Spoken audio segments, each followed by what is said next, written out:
Okay, 20 minutes. My goodness, I am so sorry. I'm here. Hi. Hi. Um, gosh, I need to edit the Polaron video too.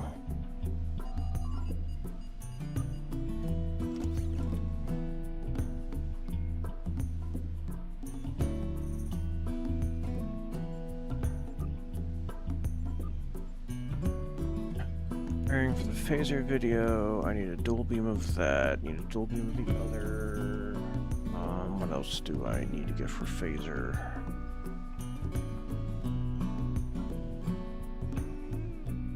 I'm gonna have to timestamp this video saying that it starts at 20 minutes, which I don't even know how to do that, but I'll figure it out.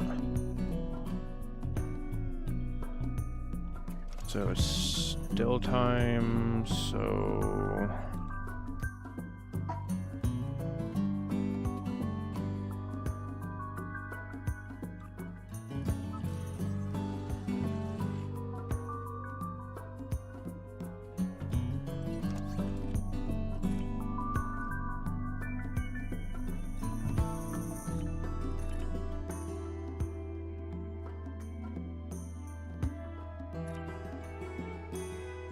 One, two, three, 4, 5. M.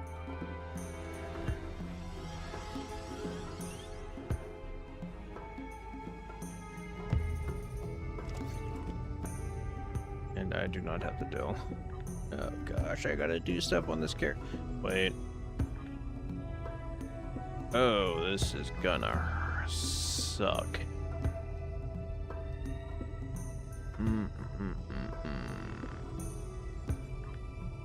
Captain abilities, healing, instant abilities, double.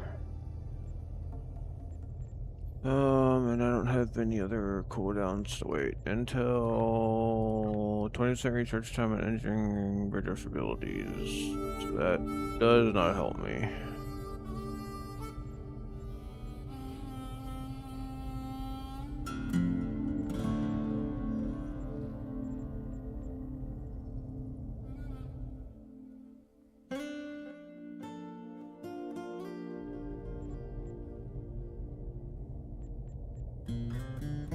Sure. I never unlocked Hellbore on this character either, huh?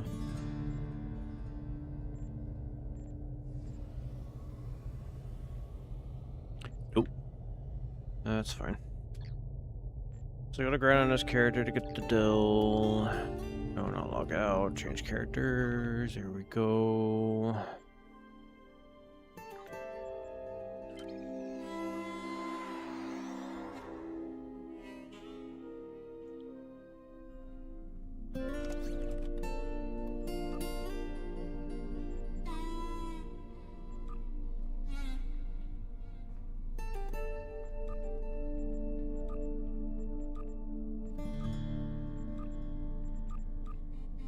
The joys of working on multiple characters all at once. You have so much to go through when you first log in. I am so sorry. I was gonna do this during the starting soon page, but I was having a conversation about a trip.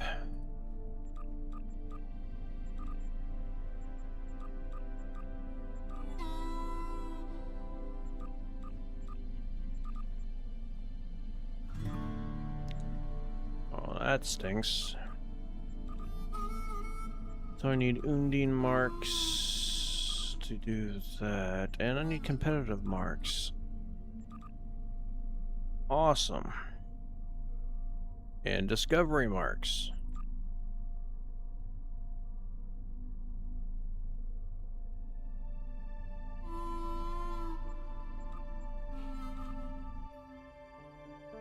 And now you, so I can do that in the morning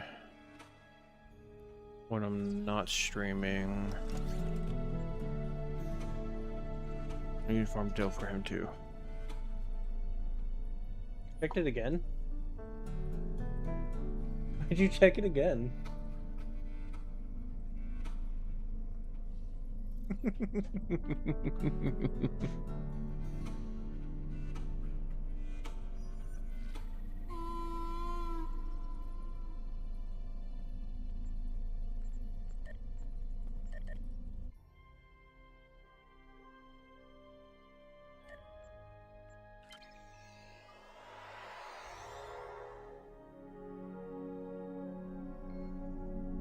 Oh yeah?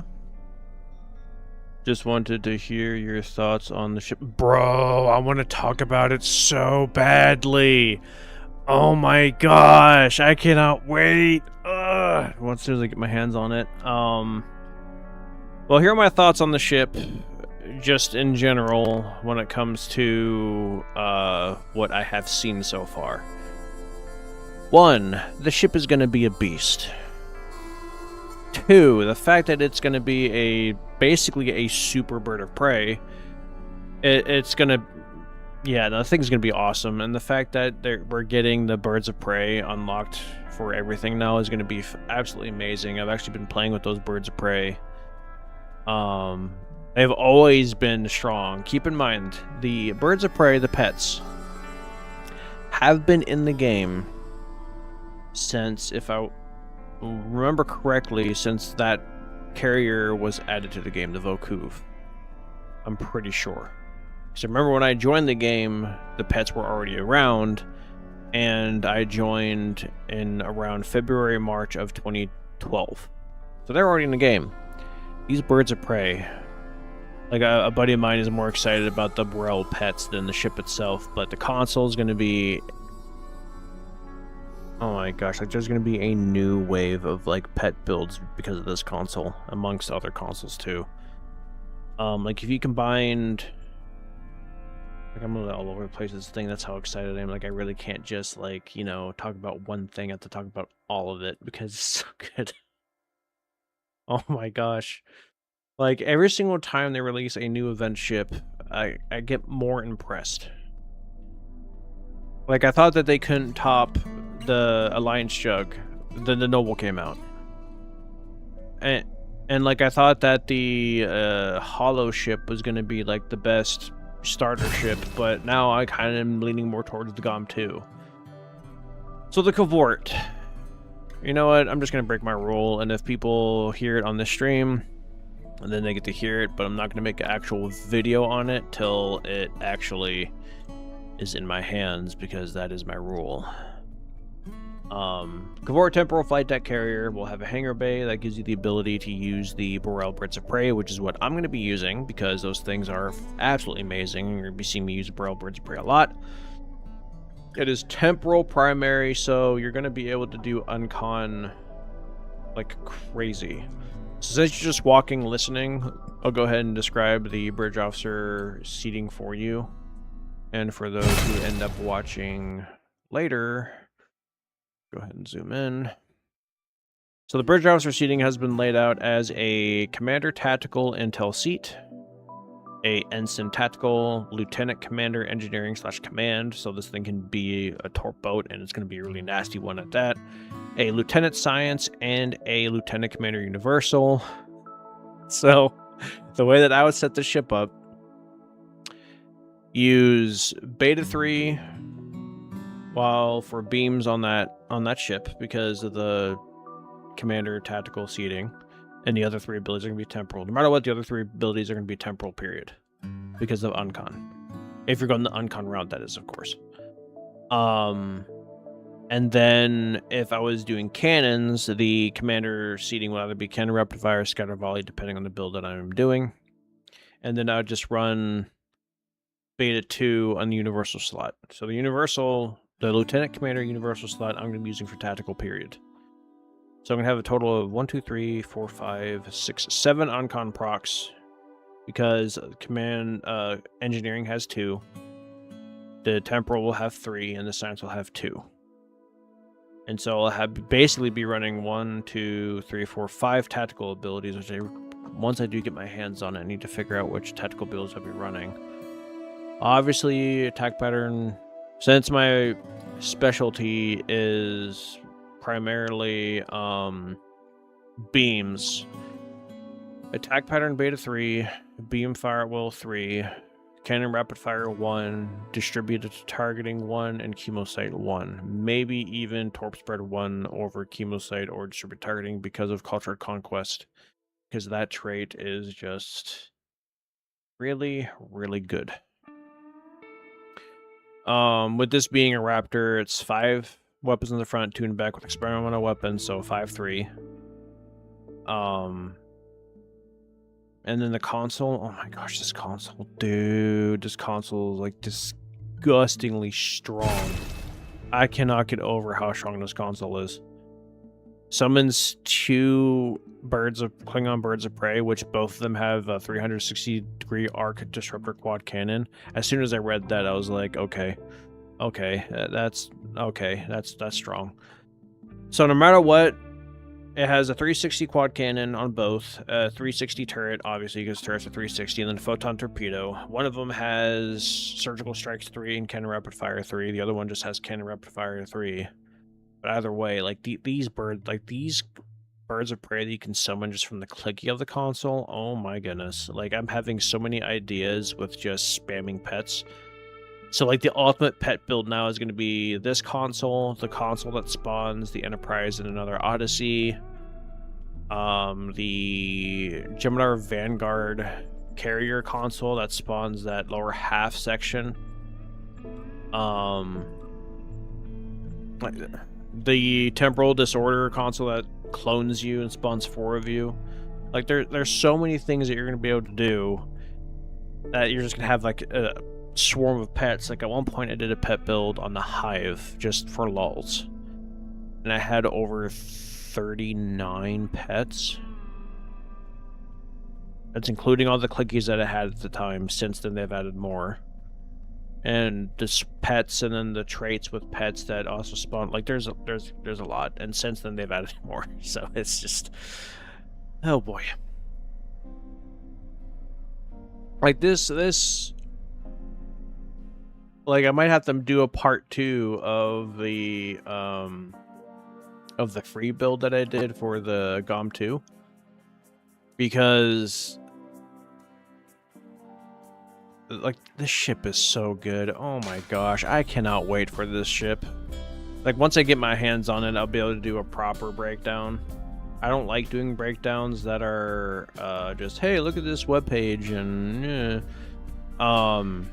some people are complaining that it doesn't have a battle cloak. I could care less. I do not care.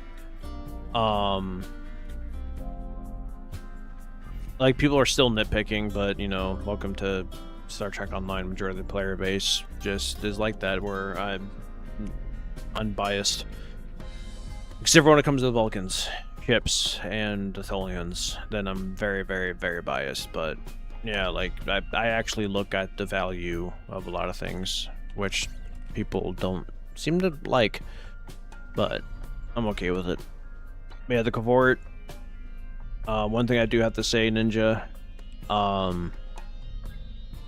this is going to be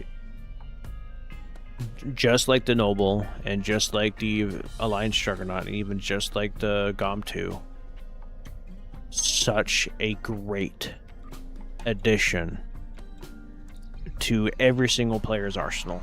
And the fact that this ship is free, they could have easily made this thing a promo ship if they really wanted to, but they're not.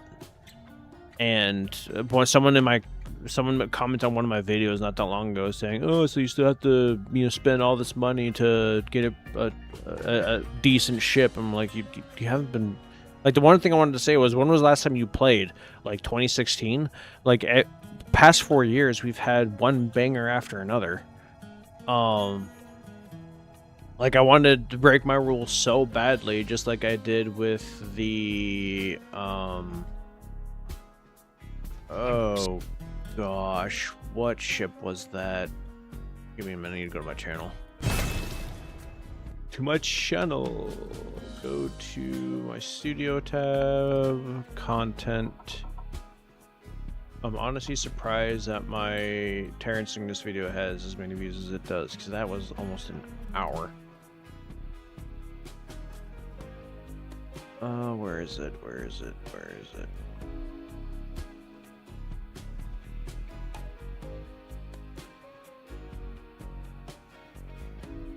I literally... Wait, why am I even going to this page? I don't even need to go here. I own it. Gosh, I'm dumb. So the ship I'm referring to is the Damocles. I can't even remember Damocles. Well, man, I really cannot say anything bad about the dev team, or the one that was in control right before this current one that had it for 4 years. They're doing great things. I honestly cannot be mad, and I feel like it almost feels like I'm start playing the game from like way back in the day again. Yeah, I've been live for 36 minutes, 20 of which was just me on the starting screen, and I'm just now starting my first DFO. Oh boy. Oh, this is sad. But yeah, this is going to be a top tier ship, and honestly, it's going to be rivaling a lot of the ships that people say that, oh, this is the best ship in the game or whatever. You can make any ship the best ship in the game. You just have to set it up the right way. I do not believe in a bad ship. I really don't. And I never will. Not at any point will I ever believe that that ship is bad. Even though I have said that there are ships that are bad, but that's just because like the bridge archer seating is just awful. But either way, if you set it up the right way, you can still do insanely good things with it. Like the Kabali cruiser, the event ship from Forever Ago, its seating is awful for tactical builds. It only has a ensign and a lieutenant seat, and that's it. So you really have to figure out like what you want to sacrifice and what you don't, but you could still do insanely good things with it. I looked at its hive. I guess I can do a parse run with my World Razor, which I need to do a video revisiting this as well, since I didn't do an actual video covering World Razor solo.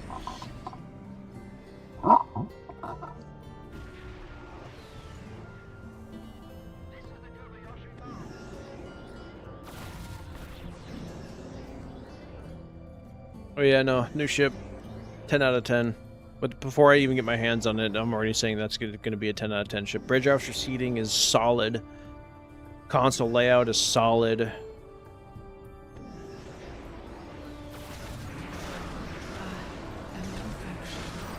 I really cannot say anything bad about it.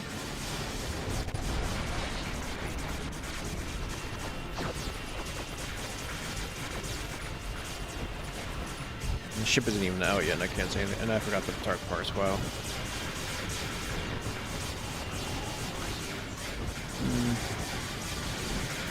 So there goes like all my DPS.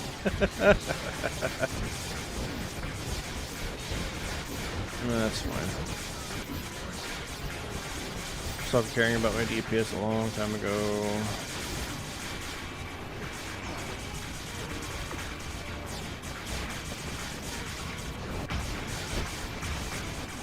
But I do have to say, the temporal anti-proton beams actually have been really fun.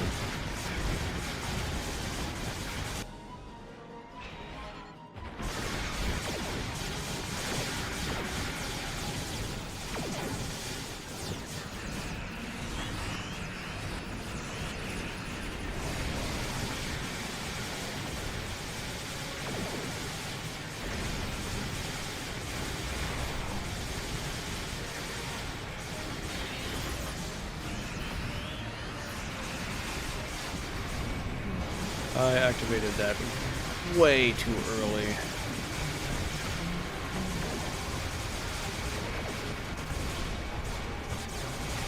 That thing just healed.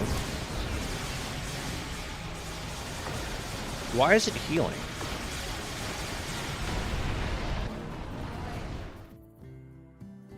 I couldn't even hear the music because that was so loud. This is not the end.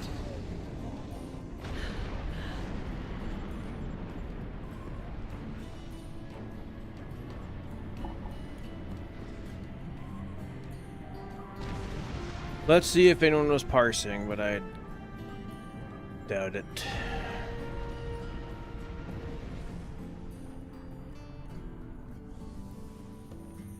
I'm kind of fixated on the Galaxy class, and so you guys are probably gonna see me live streaming with the Galaxy class a lot.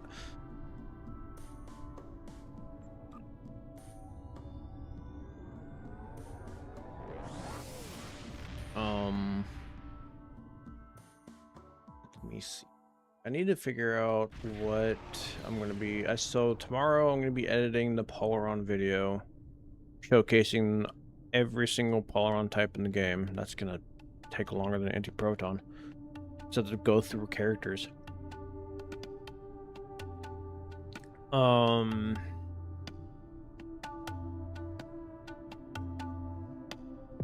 Then I need to figure out what my next energy type is gonna be.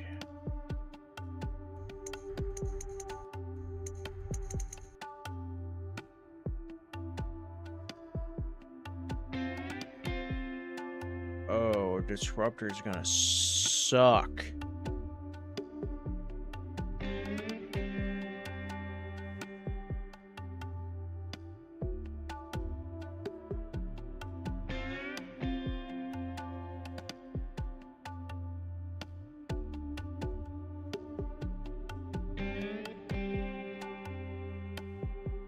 Because there's Polarized Disruptor, which you literally don't see at all. And then... Wait, don't tell me it has the same look as Basic Disruptor. Does it? No, it's a deeper green. So, oh gosh. So I'm going to get a dual beam cannon for that. I have dual cannons for that. I don't have a dual beam for that, I'm pretty sure. But I do have single beam.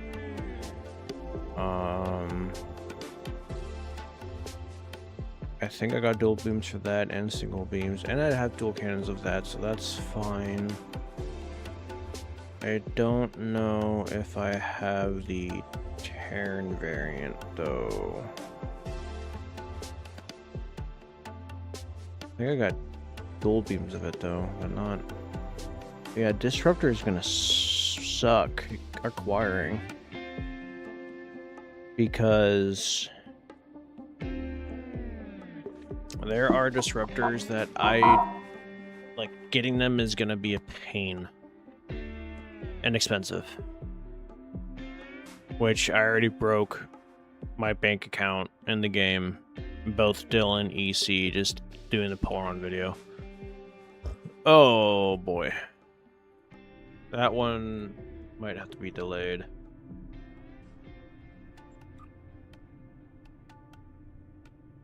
It looks like I did 1.5 mil. My parse basically says the same thing. Okay, so cool. Leo, cool deal. I like it.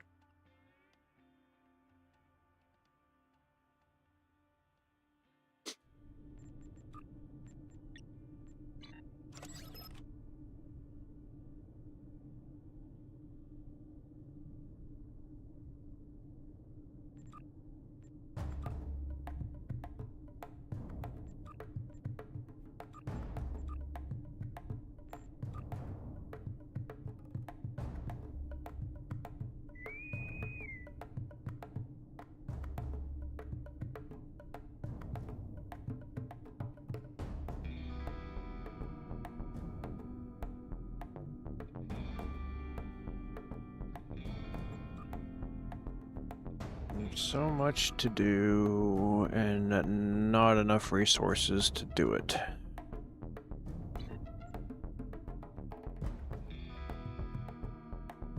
I think I'm closer to being able to do phaser, because I just need the dual beam for both of the 32nd century versions. No wait, I just need it for the refit. But I need dual cannons for both. There's 32nd century and 32nd century refit. I technically can avoid agony, because doesn't it just look like regular phasers if I remember correctly? Because I do have a set. I'll have to look closer. I have the Kelvin. I need dual cannons for the Protostar. I need dual cannons for... Wait, no, I have dual cannons for Pulse. And dual beams for Pulse, which I bought those... I think I bought those yesterday. There's no reason why my AC bank account is broken. I need to get dual beams for radiolytic and dual cannons for radiolytic. Dual beams for... I think the Terran Discovery. I know I need dual cannons. I might actually not need the dual beams. I'll have to look at my inventory. I got dual beams, single beams, and dual cannons for the covert phasers, which I absolutely love the covert phasers. Even though their proc is booty cheeks, they look awesome.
I also have an idea for when I do get my hands on it.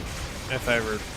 I'm going to be doing the event, but I'm not going to be able to do the buyout because of this trip that I have to go on for my brother's funeral. But when I do get it, I plan on doing a video showcasing that ship, but like editing it with like music and stuff, kind of like those shorts that you see, like, oh, it's so epic type of thing.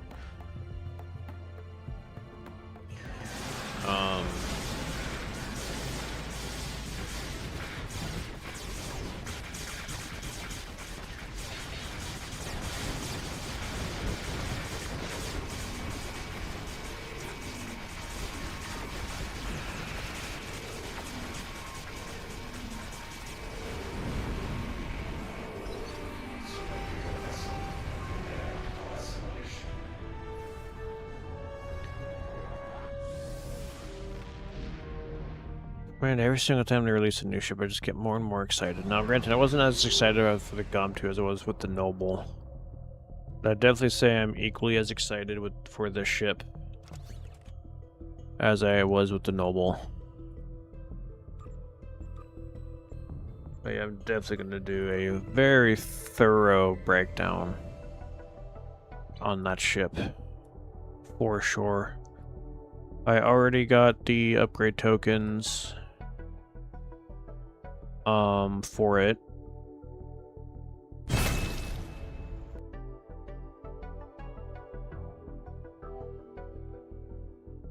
With its tactical console layout, you'll be able to do the ISOMAG build or even a tactical console build, no problem. Spire consoles, no problem. With it being X2, you'll have access to 7 tactical console slots if you want to go that heavy, and then 6 engine ISOMAG slots if you want to go heavy on that too. An experimental weapon, Honestly, I think the experimental weapon is going to be replacing the hex cannons. Because it's basically hexacannons, but disruptor, and actually has a proc that's really good because the target that you're shooting at loses damage resistance. So yeah, it's going to be replacing the hexacannons. I'm already calling it right now. I don't know if the birds of prey are going to be replacing the Type 7s. I doubt anything is going to be really replacing the Type 7s unless they get nerfed. I have a few ideas as to what pets will. But frigates have been kind of like out of the game for an extremely long time, but I still use them. There's a lot of frigates that I highly, highly love and enjoy using. The Burrells, the birds of prey pets is definitely one of them. Which I will definitely be getting the fleet variants on my main character as soon as possible. The deal for it.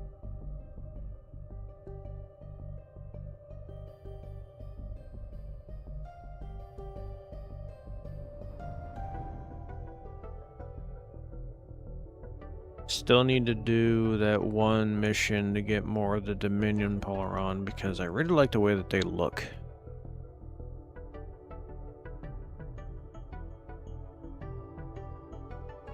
But I really should do that on my Gamma character, honestly.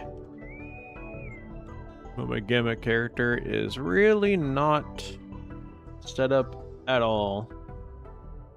0 personal traits from the lockbox, so he's super squishy.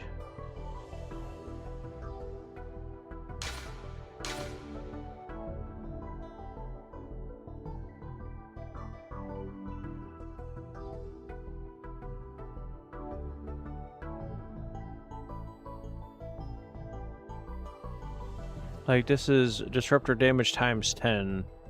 It says longer recharge, but it's 6-second recharge. Like, what?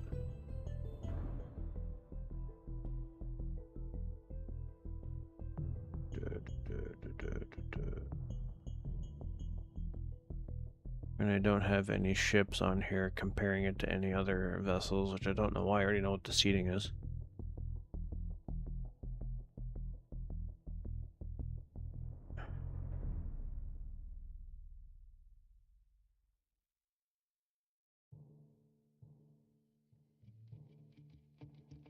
Like, I want to say that this is a bird of prey, but it's in reality, like, it is, but it isn't, because it's also a raptor, like, The starbase have failed. Then begin by destroying the nanite generators. Then destroy the nanite transporters they maintain. Once those units are destroyed, So if I add it to the list of birds of prey, even though it's a raptor, it would definitely be the best bird of prey. But if I only keep it into the raptor category, and only compare it to other raptors, which I could definitely do an in-depth video on that, which I only own 1 raptor, actually, which is kind of depressing. But the raptor that I do own is awesome. Oh, gosh.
I can't see anything.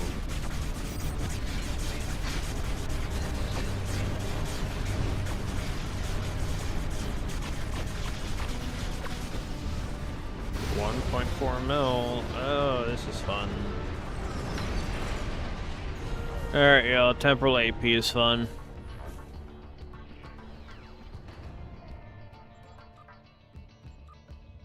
A rainbow build that doesn't require multiple energy types.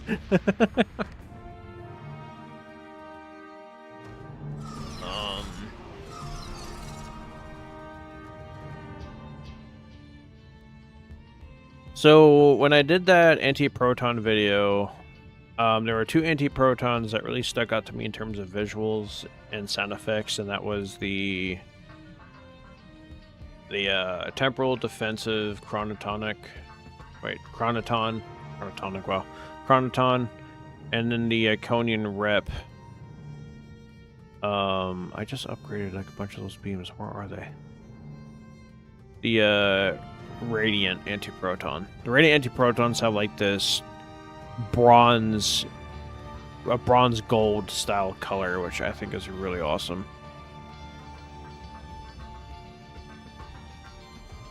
And it also has a weapon set, same thing with the temporal, so yeah. But the Omni beams I've been running with my temporal setup, I should say, is the Baul weapon set Omni beam and the Delphic Omni beam. But I am also running the Baul 2-piece, just like I was doing it with my pure Baul build. And then the temporal 2-piece. So if I was going to switch it to the radiolytic anti-proton, I would be running the radiolytic 2-piece beam and console, and keeping the Baul 2-piece, but then also keeping the Delphic Omni, because that proc is just really dang good. Really, really good proc. Which you can't even read it on this, so like I have too much going on for it. The proc is 2.5% chance to give Delphic overcharge, 10% critical chance, and 10% critical severity for weapons. And if the proc activates again, it just refreshes the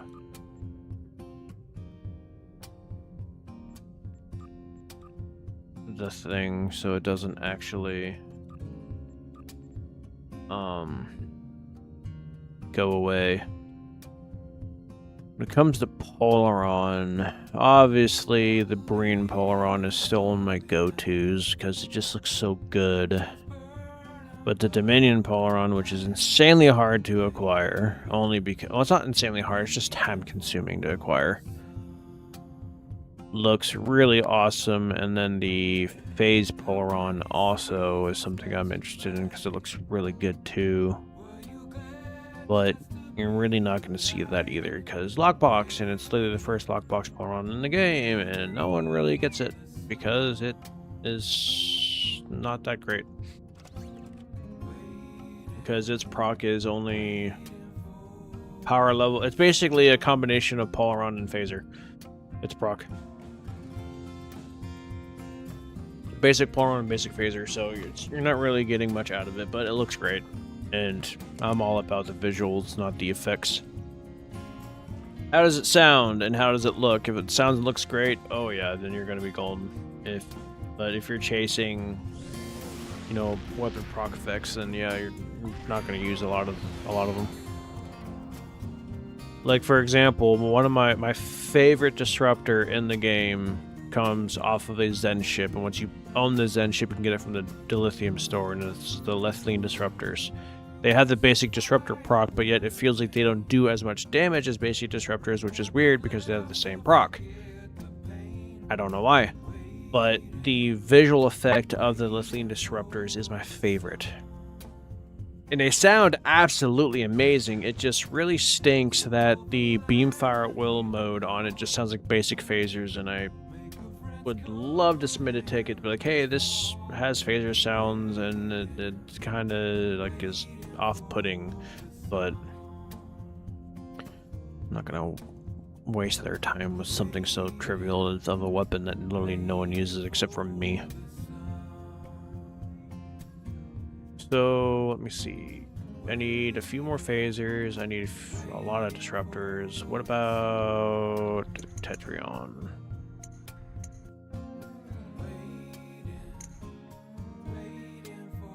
I have a single beam of that. I don't have a dual beam or dual cannon. Why is this? Why do people queue for this? So let me see. Yes, yes, yes. Yes, no, no. So that's 2 I need to buy.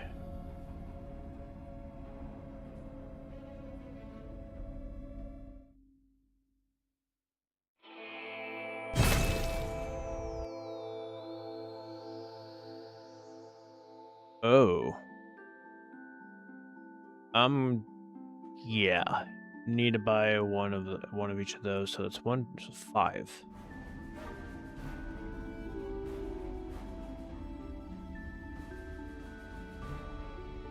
So off of the exchange, I'm gonna need to buy 5 weapons.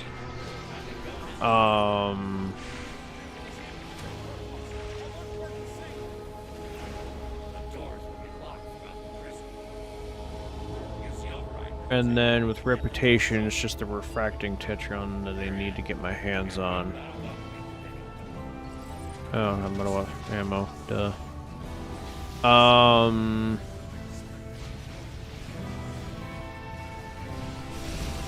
Why is my weapon not firing? Oh, because it didn't actually switch. And then there's also the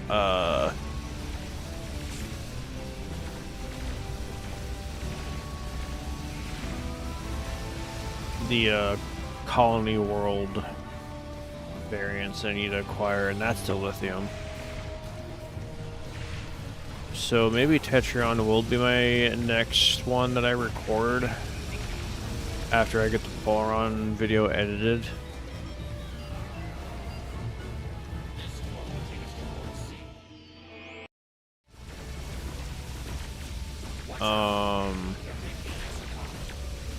Because that one will be the easiest. But then again, like a lot of the Tetron just has like the same look. There's only like 3 or 4 different visuals for it, which is kind of sad. But because of the fact that people hate Tetron so much, they don't really put much Tetron into the game, which makes me super sad.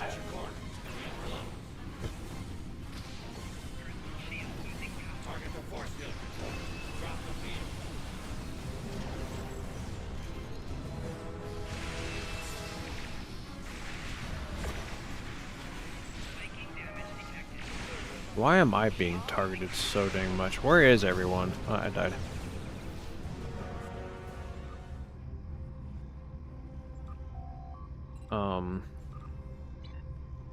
I also did a new angle for the Once we get inside the control center, we can shut down for the Polaron video.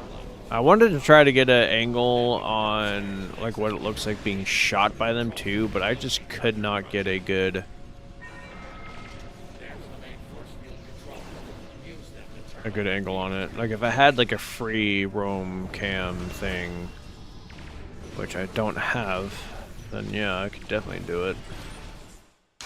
But that's stuff that I don't have access to. I am not a dev. I'm a newbie content creator, and I died again. A newbie content creator that... Ooh.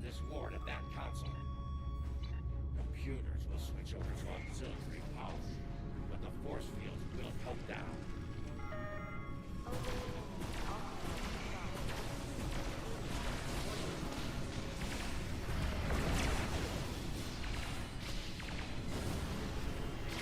course, all the cell phones will go as well. I'll be like a little prison to distract the guards while we work. Let's get upstairs to the command center, level 2.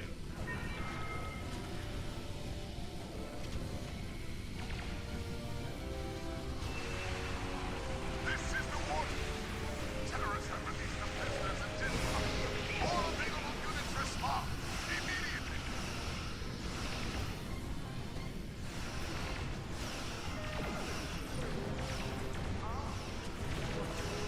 Hey, Hellhound, how goes it? I'm just playing this dumb TFO and dying. Because even though I do a lot on space, not so much on ground.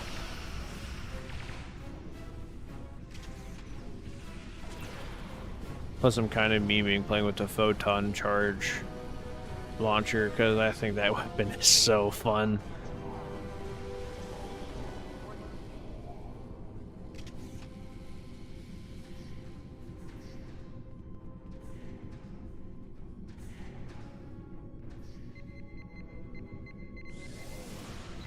I need you to cover me.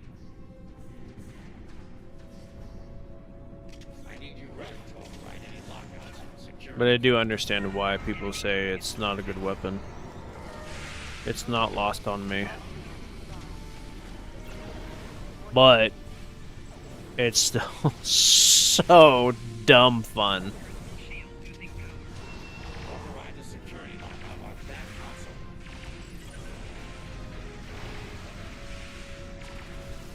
Good job. I'm back in.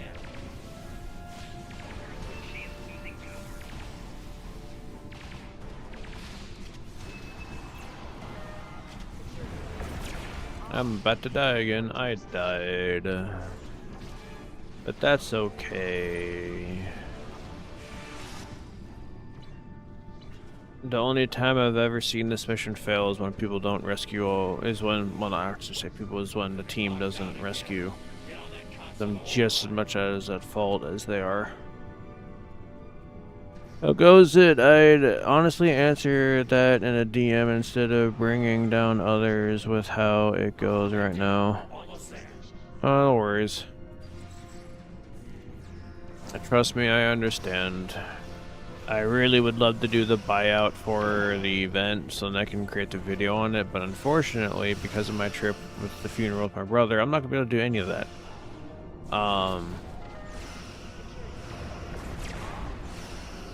So yeah, trust me, I completely understand.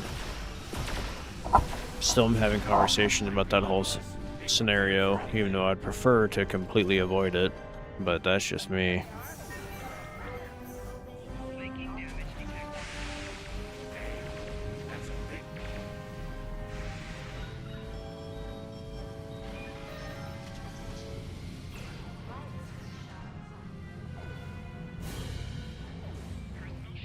Like, I don't have a hotel set up, I don't have a, like, I really don't have anything ready. I just have a plane ticket to get there.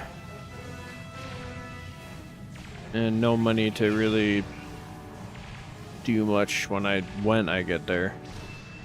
Ouch. For your safety and the safety of others, please remain in your cells.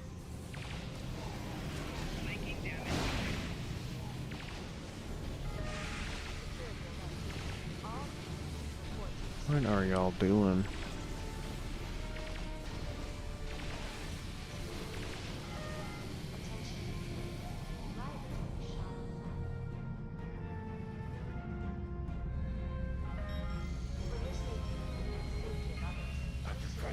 Oh, I heard that.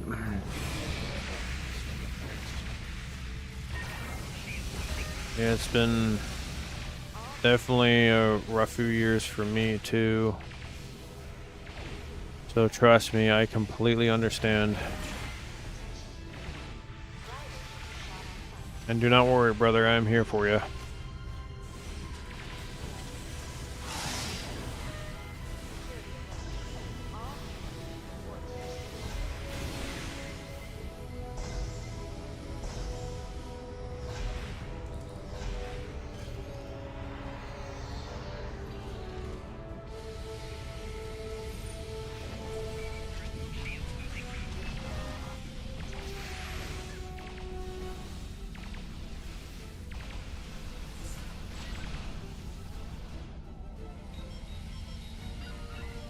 I'm sorry for your losses, my friend.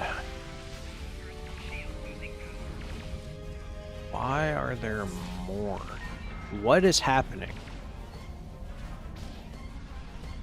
That's your cell. Let's get it open and get her out.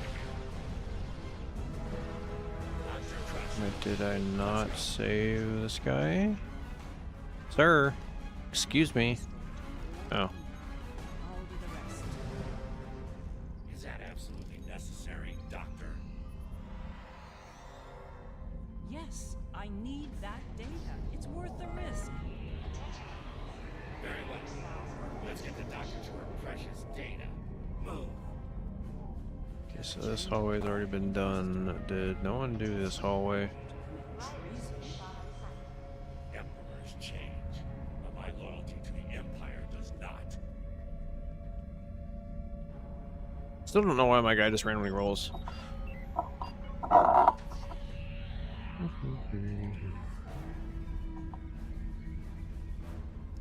More exocomps beaming in. For your safety and the safety of others, please remain in your cells.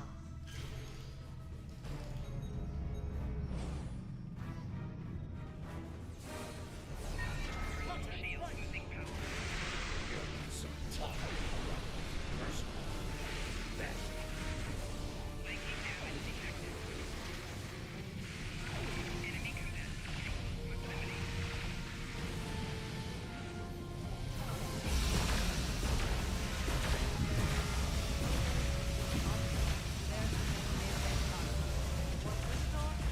You're with me. Clear the room. Watch your side. Let's make this quick.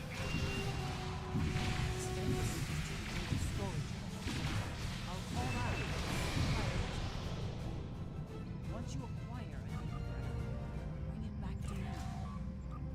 Once it's all acquired, cut my access.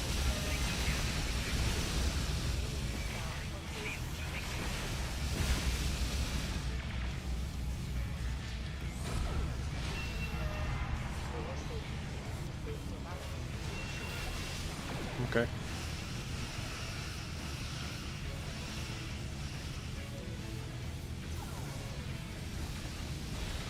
Yeah, it's weird that I'm saying like I'm not even double tapping it.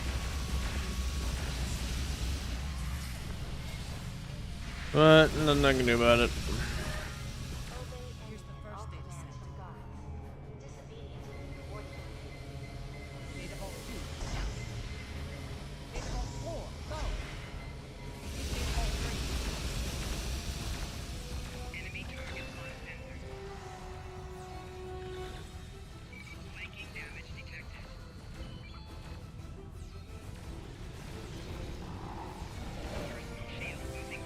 We've collected a data set.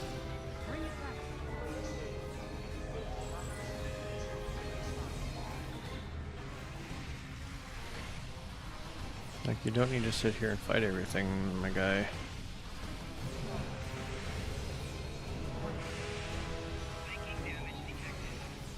Collected a data thread. Bring it back. For your safety and the safety of others, please remain in your cells. First data set. Here's the second set. Data vault 4. Go. Security alert. Data vault 2. Data vault 5.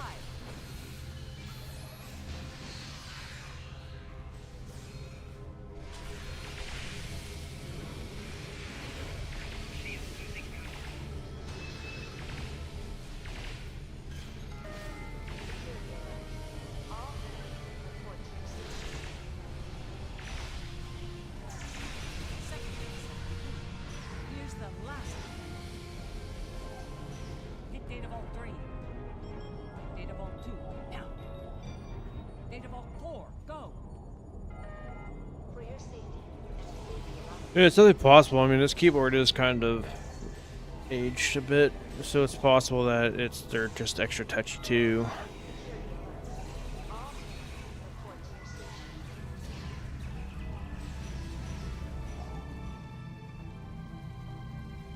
Data fragments received and assembled. It's all ours. You heard the Doctor. We're done here. Let's go. One last thing. Done.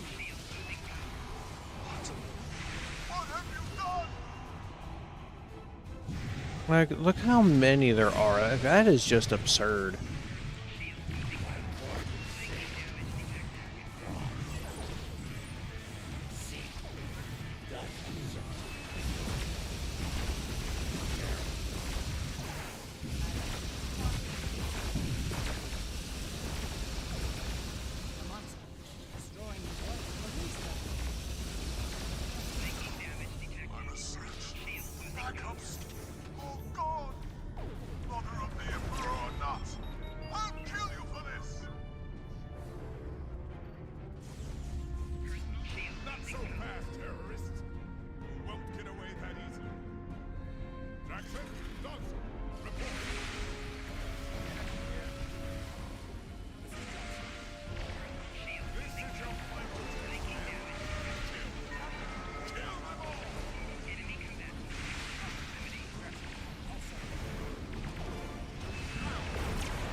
He is bullying me.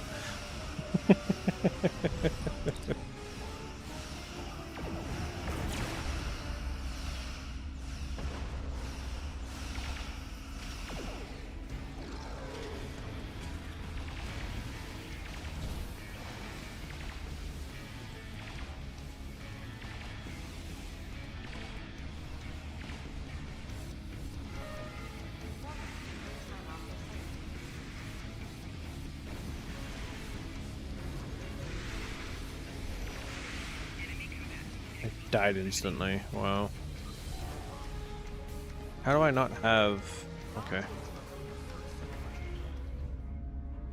Like, what has happened? Are they like on drugs or something?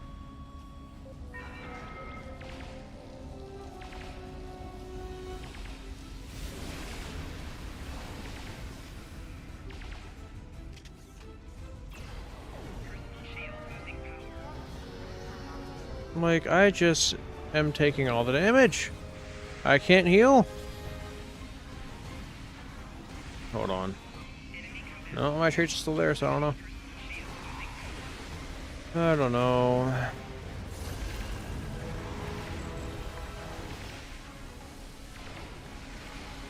Yeah.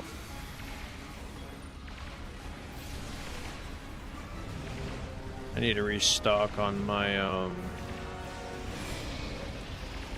whatchamacallit, my critical healing items. Throw them in my bank.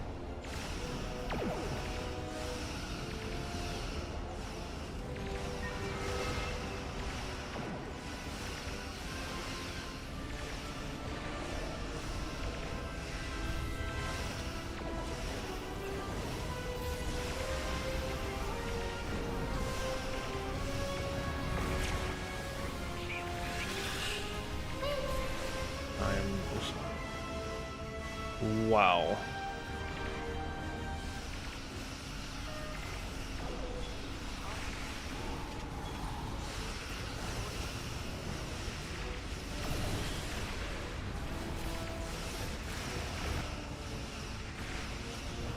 I really do not like this TFO.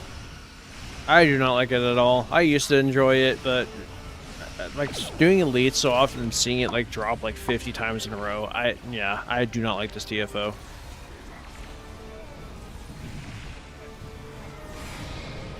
Like, I've never died this much in this TFO. What is happening?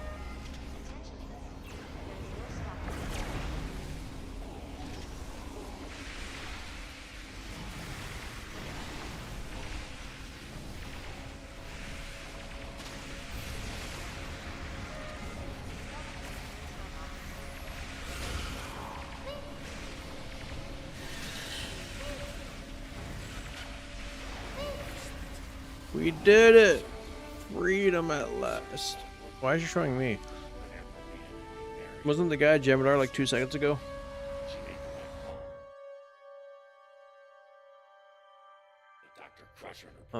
Fleet marks. Thank you. You. More fleet marks. And you. What's the command? One thing that I really should start doing for our fleet is start spamming the colony stuff, because, yeah.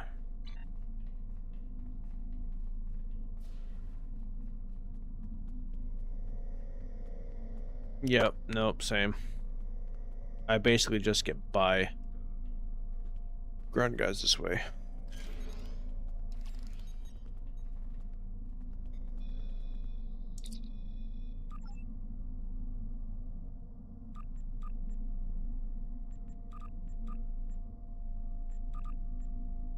There goes all my AC. I'm now fully broke. Okay, wait, no, I need to go this way.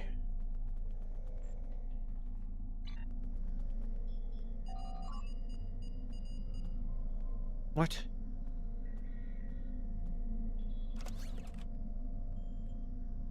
Which ones am I missing then? Oh, critical. You can't buy those.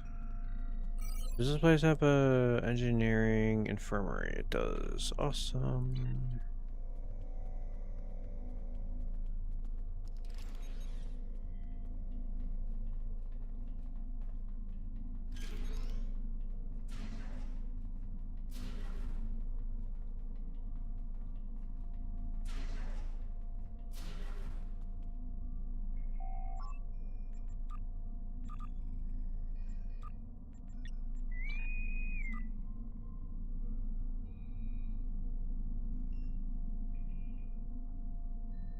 You know, like my other character, the one that I did the full Cygnus breakdown, one that one that I based my brother off of. He is starting to be able to do ground elite content. Oh yeah, before I forget, don't forget to get your free stuff today. It was 5 keys and elite bridge officer training token. They've been doing a lot of these giveaways. I'm hoping that it's not because of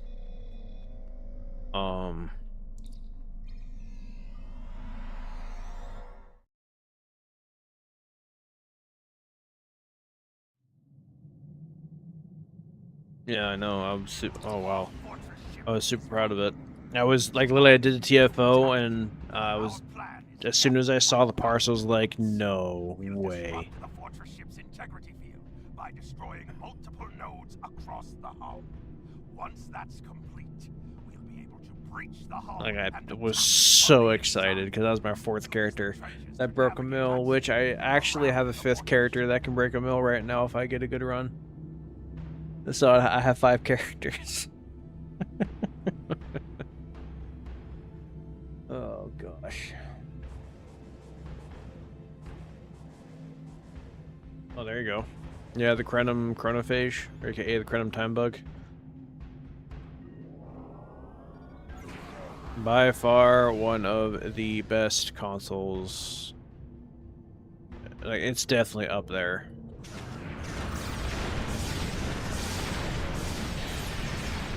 You can literally run that on like literally every build. Tank, science DPS, tactical DPS, like energy weapon DPS.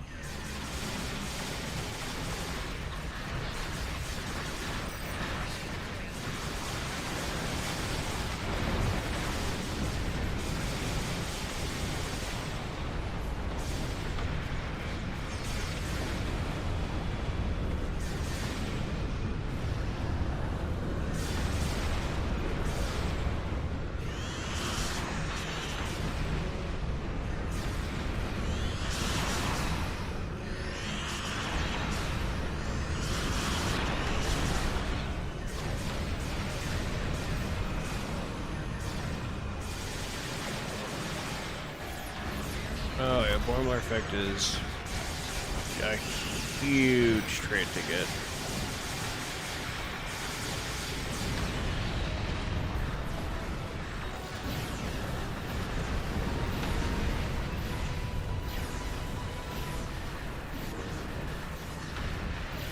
The heck just killed me? Oh wow, my health dropped. It starts me all the way back here. Oh no.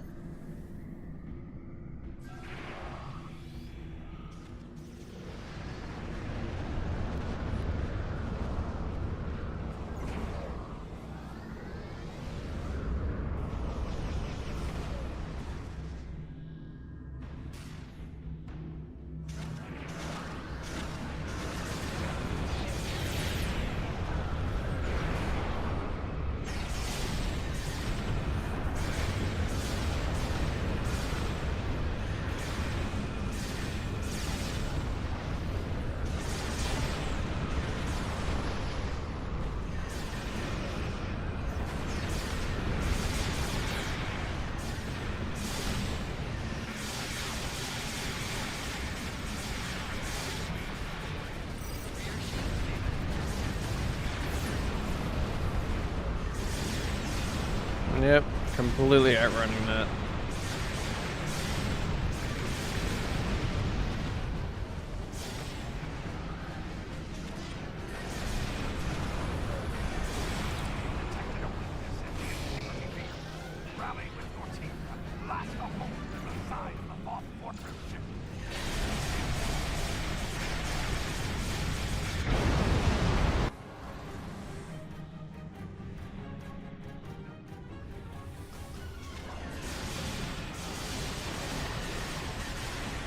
Oh yeah, that's right. You have to, you literally have to save the Federation ships. I need to go, slow bits, go.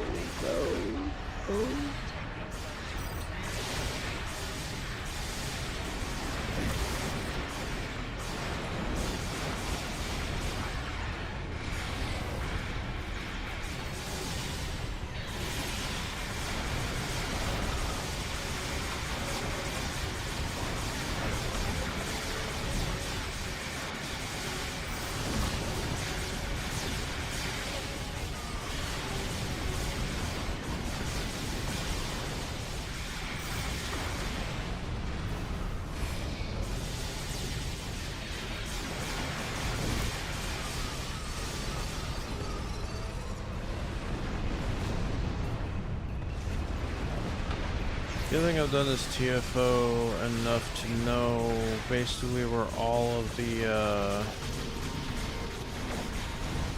people are that need to be saved.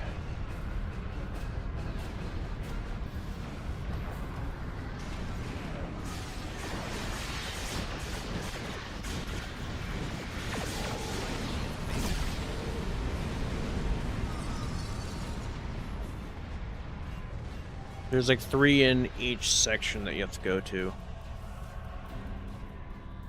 There's 3 in this section, 3 which you can't see in the next section, 3 more in another section. What in the world? How are you zooming? Anything else still alive in here?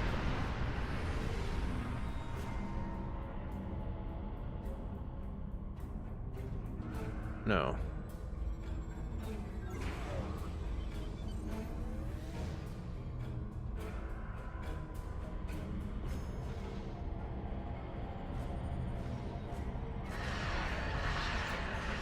Sir.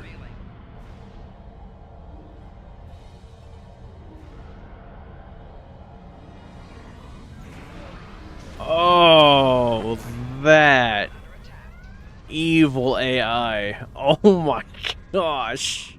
This came out of nowhere.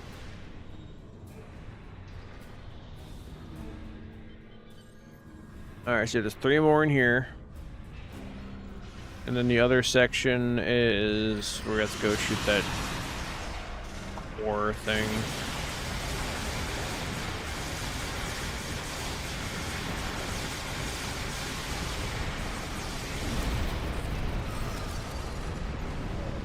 Alright, sweet.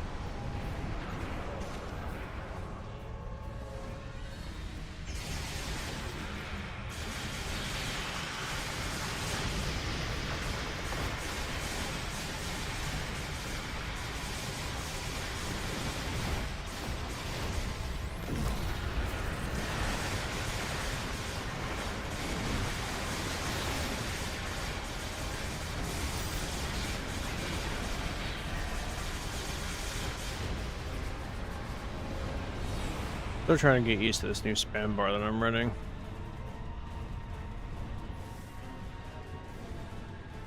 Luckily, I'm starting to implement it on all my characters now to get more used to it.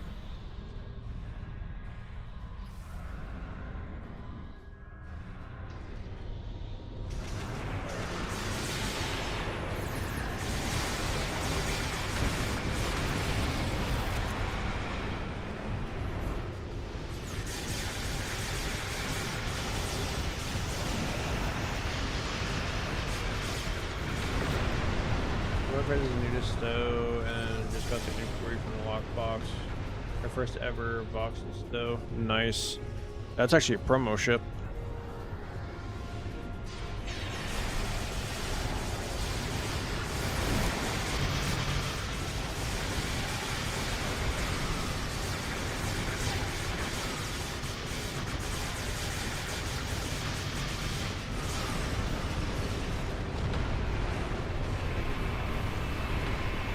I remember when that came out, I was like, I had to get it. Oh, shit.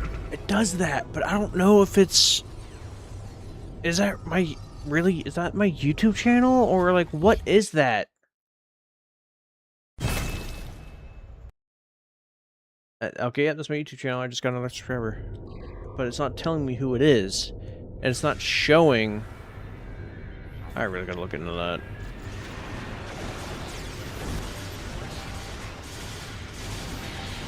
So whoever is subscribed to me, if you're currently watching the stream, thank you so very much. I highly appreciate it. I just wish I knew who you were.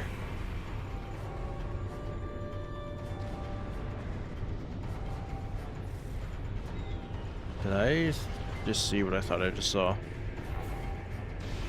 Oh my gosh, I did.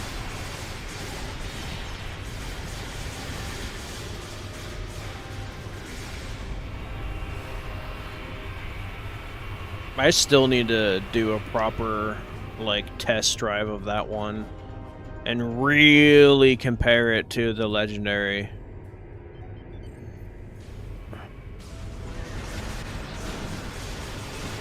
Because right now it's still basically Legendary or nothing.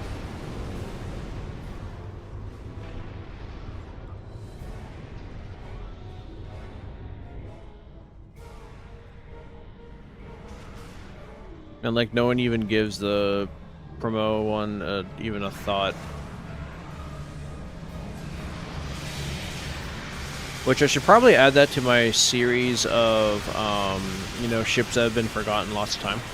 Since literally no one flies it because the Legendary exists. I mean, heck, even I did it in that video comparing it to. I was like, yeah, there's no point in getting the promo one because the Legendary one exists. Because with the Legendary one, you're still getting the console from the promo. You're still getting the trait from the promo.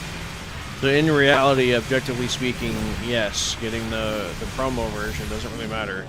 The only difference between the two really is just bridge officer seating slightly and console layout slightly. That's literally it.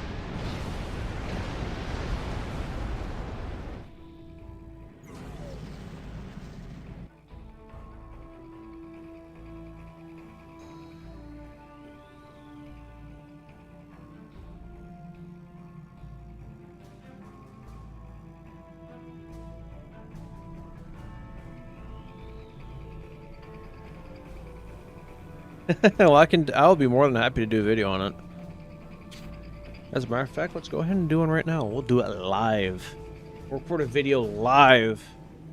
Is there also a difference in terms of account wide unlock? Well, yes. Technically.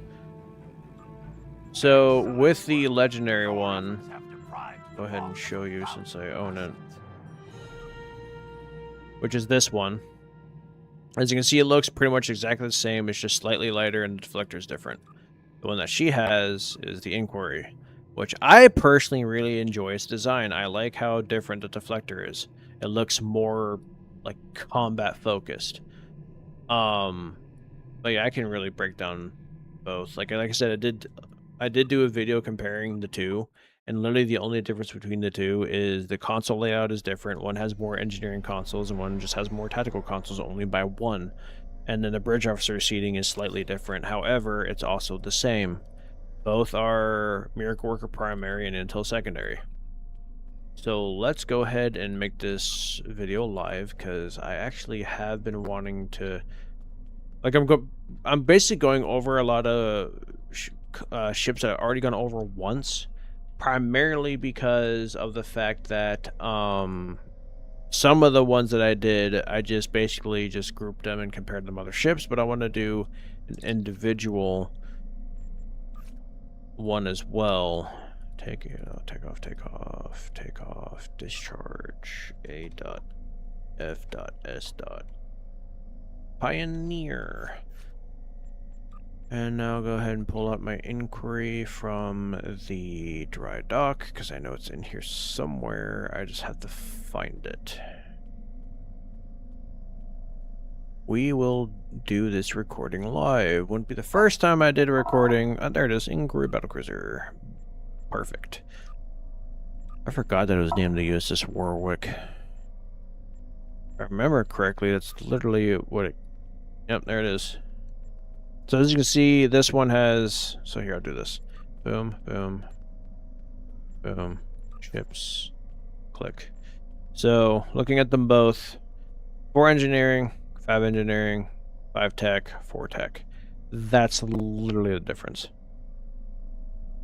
And then bridge arch seating, and Miracle Worker primary, Intel secondary. Let's just go ahead and ready up the ship. And then open up this one, and as you can see, Miracle Worker primary, Intel secondary. But if you also look, Intel seat for the legendary version is science. The Intel seat for this one is universal. So it, like, there are slight differences. Like, they basically just moved the science seat. That's all they did. Right. So yeah, the seating is just, they just moved the science. And that's it. And then for the consoles, they just moved the engineering to the tactical slot, and that's it. That's all they did. Is it lazy? Sure. Like you can see, the last time I flew this ship, it was the ISOMAX setup. I don't remember ever upgrading it though. That's the thing. And I'm so tempted to use 2 of the upgrade tokens that I'm saving for the event ship to X2 this thing, just to really give it, you know, that umph, but I'm not going to. So the question is, I know you said that she's new. Should I do what I would build for on it, or should I do a build that she can actually achieve with what she has access to? Because if I'm going to go my route, of course, it's going to be, you know, the universal uncon build, all universal consoles, all the click keys, all that stuff. Because right now it's just the ISOMAX setup with just a few. Like, this is an old build. Very old build. Like, gosh, I can't really tell you how old this build is because it's insanely old. You know what? I actually know what kind of build I'm going to do on this thing, actually. I know exactly what build I'm going to do. You need to go, go. All of you need to go. So, I recently did a Terran themed build on my Trailblazer on this character. Right here. Using the Agony stuff and some of the consoles from the Terran ships / mirror ships. Yeah, I think I'm going to do that because it just fits. It just really fits.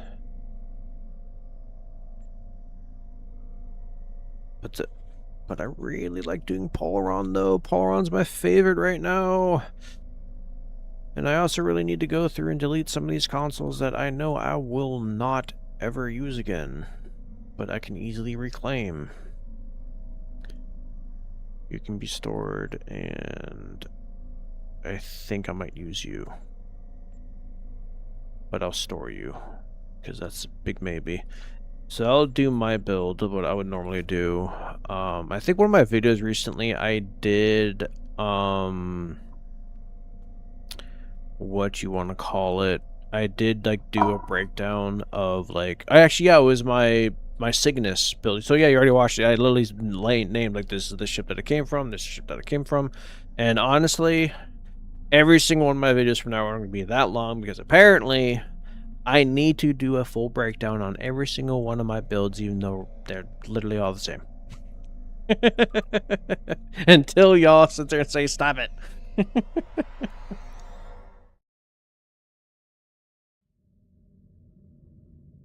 I know I shouldn't let that one guy's comment get to me, but it did. Alright. So I'm going to go pure agony, which means running the torpedo. I know why I run a torp when I'm a beam guy.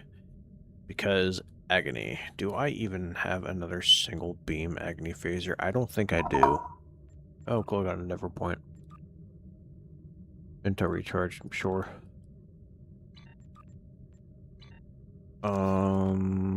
I really should name this ship the USS Not Legendary. So I've been playing Stowe for like a week or two and doesn't have disposable income to put into Stowe, so I suggest something realistic for her for now. Then I would link her my GOM2 video, the one that I did where I basically just used nothing but free stuff, because I pointed out like equipment that you can get from missions. I do. Good. And what is that video? I'll even link it in the channel just so that it's there. What if I was what would I do if I was new and only had the GOM2? This technically still applies to her because she is flying just a brand new ship, so yeah, recommend that because I did a full breakdown. It's another hour-long video, and then I also talked about another video separate from this one where I talked about the importance of the Endeavor system, and then I also did a video showcasing that ship utilizing basically primarily mission equipment. There's only 2 consoles in the build that is fleet related, but that's just because they were stand-ins and I really didn't have access to very many options, honestly.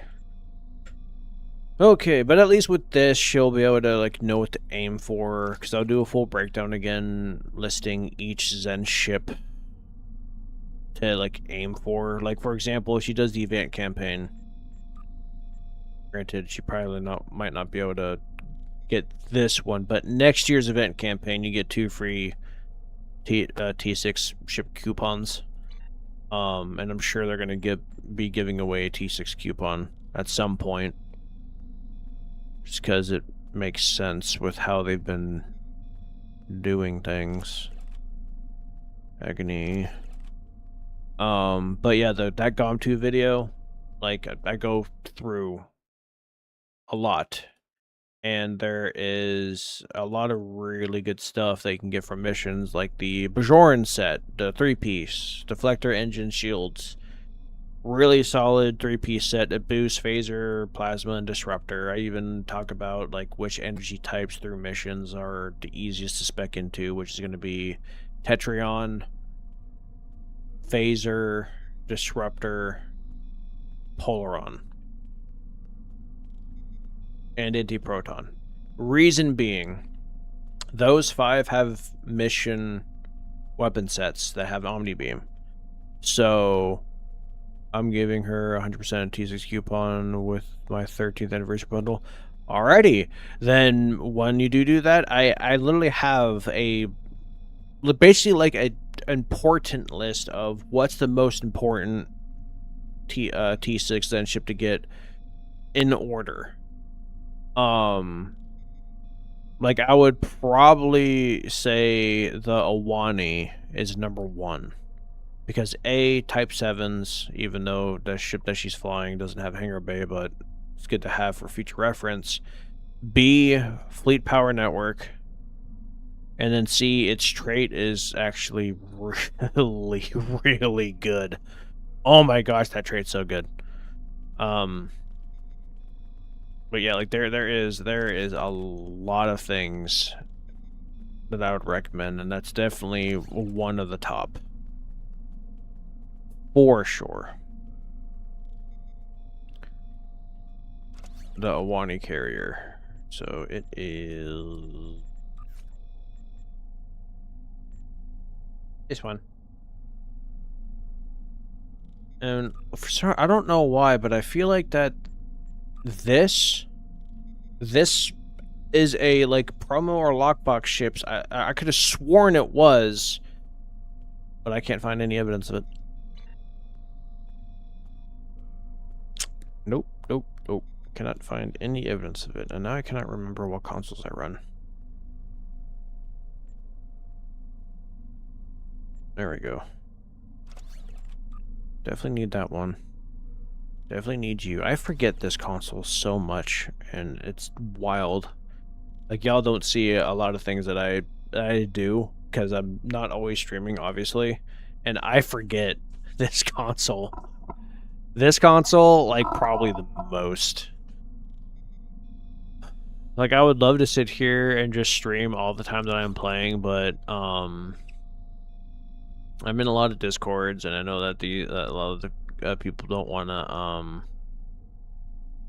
be recorded. I really need to go through and delete like all of these that I don't use. I can reclaim all of them anyway.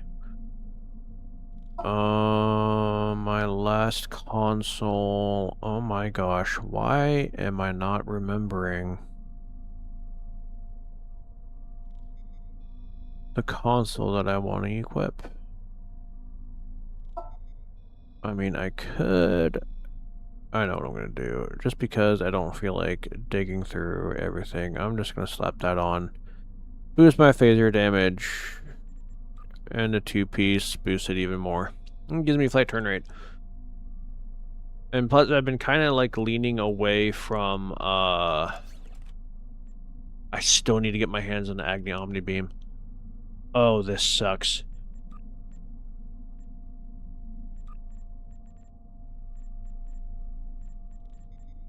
Like, there are so many things I still need to acquire. And I just, like, oh my gosh. I definitely was not prepared to start this YouTube journey, but I do not regret starting it, honestly. Not even a little bit. So, name of the game, I need more Oncon. So, actually, I'm going to have that, and because that doesn't have a distance.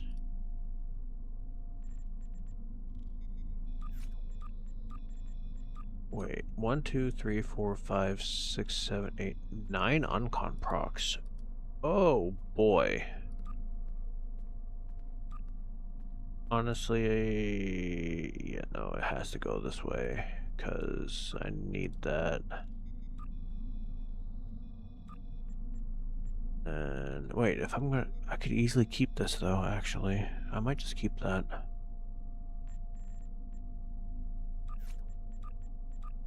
Even though I don't need it. And I'll explain why this is strong. I'm not one to min-max. I'm not a huge fan of min-maxing because I just want to have fun. But then again, Team Fire at Will 3. I've also proven that I don't need it, but again, let's see, one of these days we can run something together, all three of us. Her highest level character is 12 so far, but we'll get her caught up. Oh, for sure. Yeah, getting her leveled up actually isn't even that hard. I could easily just have her just suffer through elite patrols and bust up her level super quick. Which faction did she choose?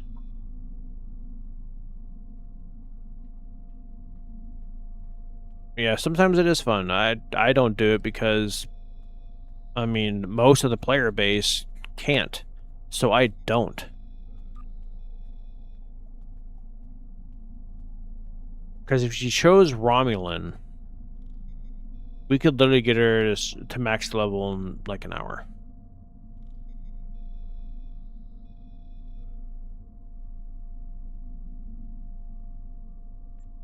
Do I sacrifice Hellbore Light? Keep Hellbore Light? Oh, what to do? There's so many things I could go with. She's fed engineer and she has one other character so far. Alright.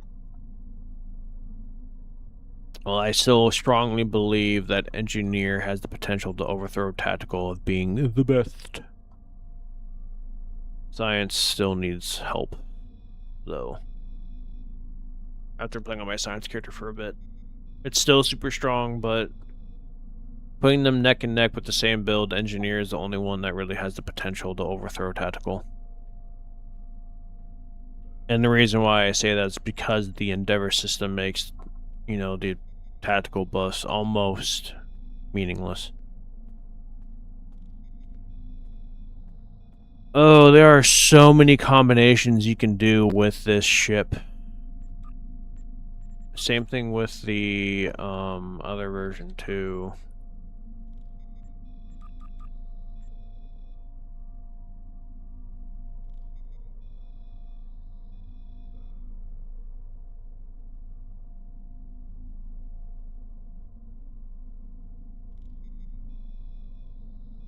Oh, for sure.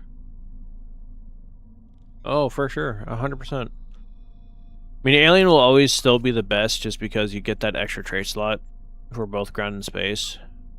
So unfortunately, Gemidar can't really get that benefit, but Gemidar is so much fun. So time to kill will not really benefit this too much, so I might end up sacrificing Hellbore Light just because Beta is just that important. And I kind of want to run Beamfire Will 3. However, I'm not going to because Hellbore Light is just too good not to use. And I remember when running that trait was controversial and I never understood why. Oh, because DPS in the ego. I don't care. I'm here to have fun.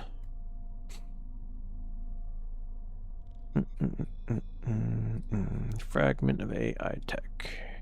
Fragment of AI tech. Intelligence agent attaché. Point blank shot is a huge trait that you can get for free. Boiler effect. Uncon. Whole lot of X's. And I am already missing, like, wow. I'll just grab them. Alrighty. So, broadside beam support for sure. Cultured Conquest for sure. Redirecting arrays.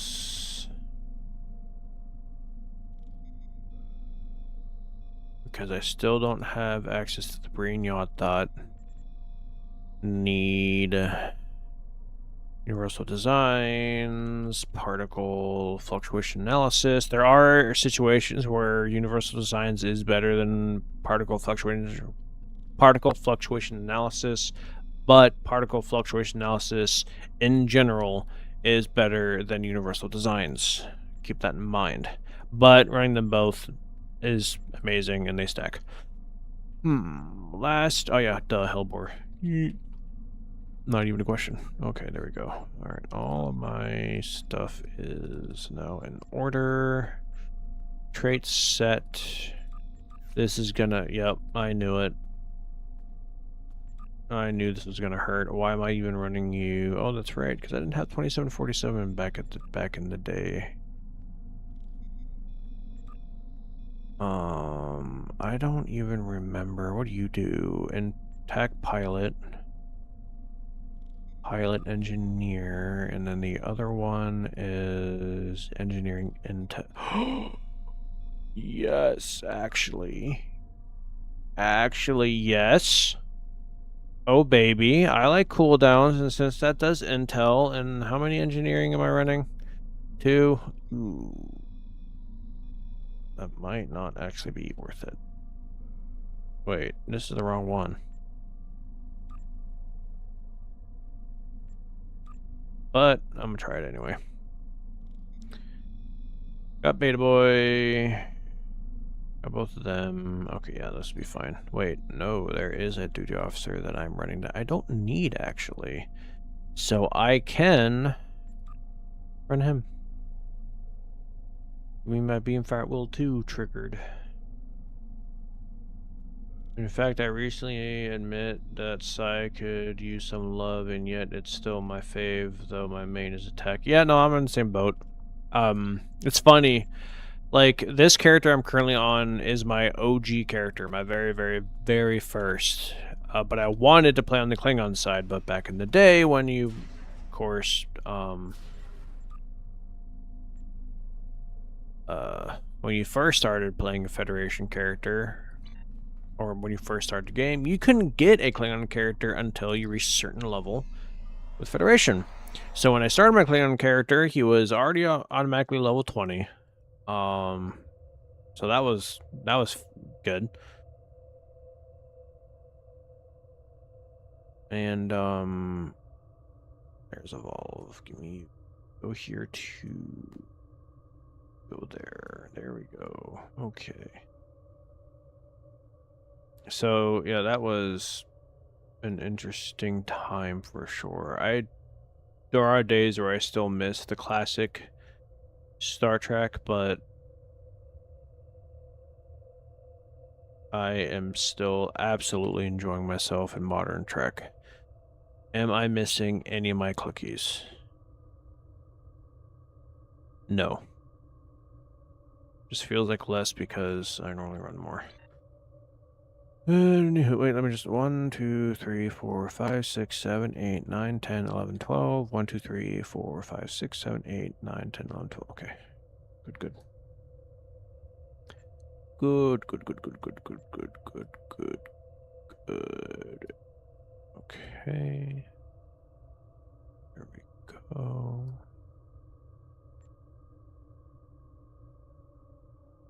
Did I? No, I didn't.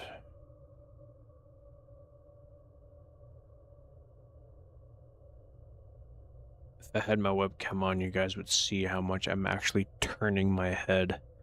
Like, this resolution is no joke.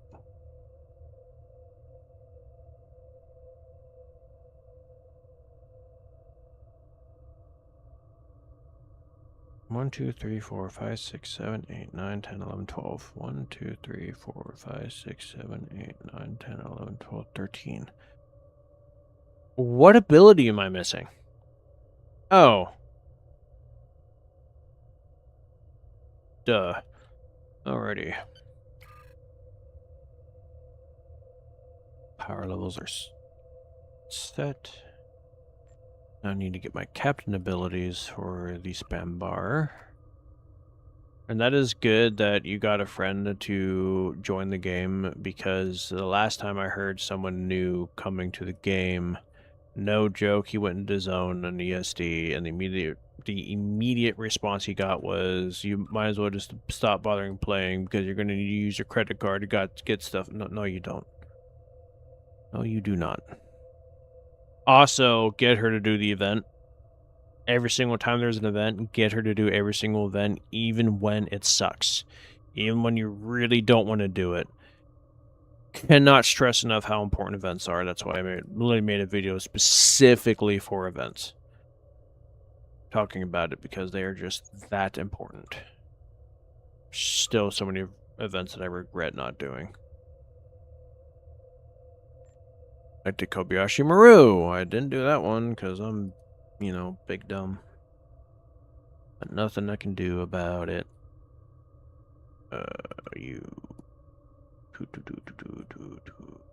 You're already on my bar. You can go there. You can go there. And you can go there. I am missing you. There we go. Those two can honestly stay there. It's not going anywhere. Beamfall. Alrighty. Let's go. Wait.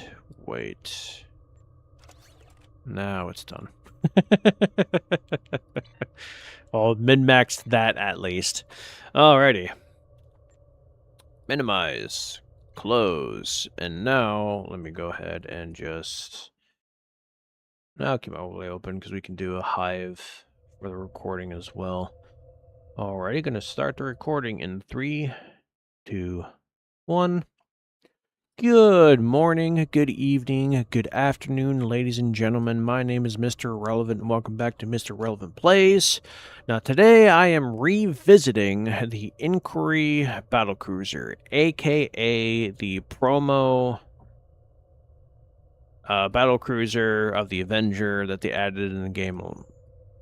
When did they add this? I am never prepared for these things.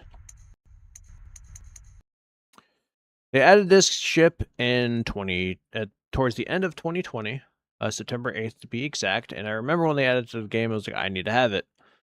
So yeah, I did kind of go out of my way to get it. Do I regret it now that the legendary one is out? No, I honestly don't regret it. Is the legendary one better than this one? Well, honestly, I really don't know the answer to that question. I mean, I've compared the two before. If you haven't seen that video, I do recommend watching it because I did compare the two, saying that you really don't need to get this one. But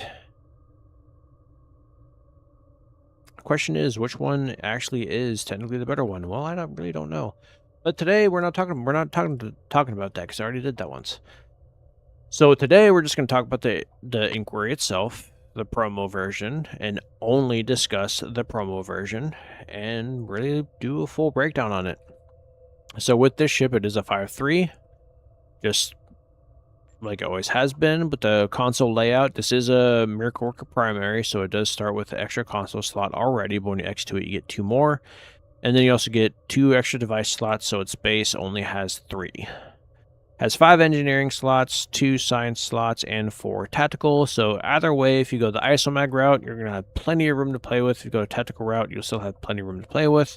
So if you are still trying to build up your character, do not worry. You'll have plenty of routes you can go, whether tactical console or engineering console. Heck, if you really wanted to, you can go science. You have 2 science slots depending on, what universal consoles you're running.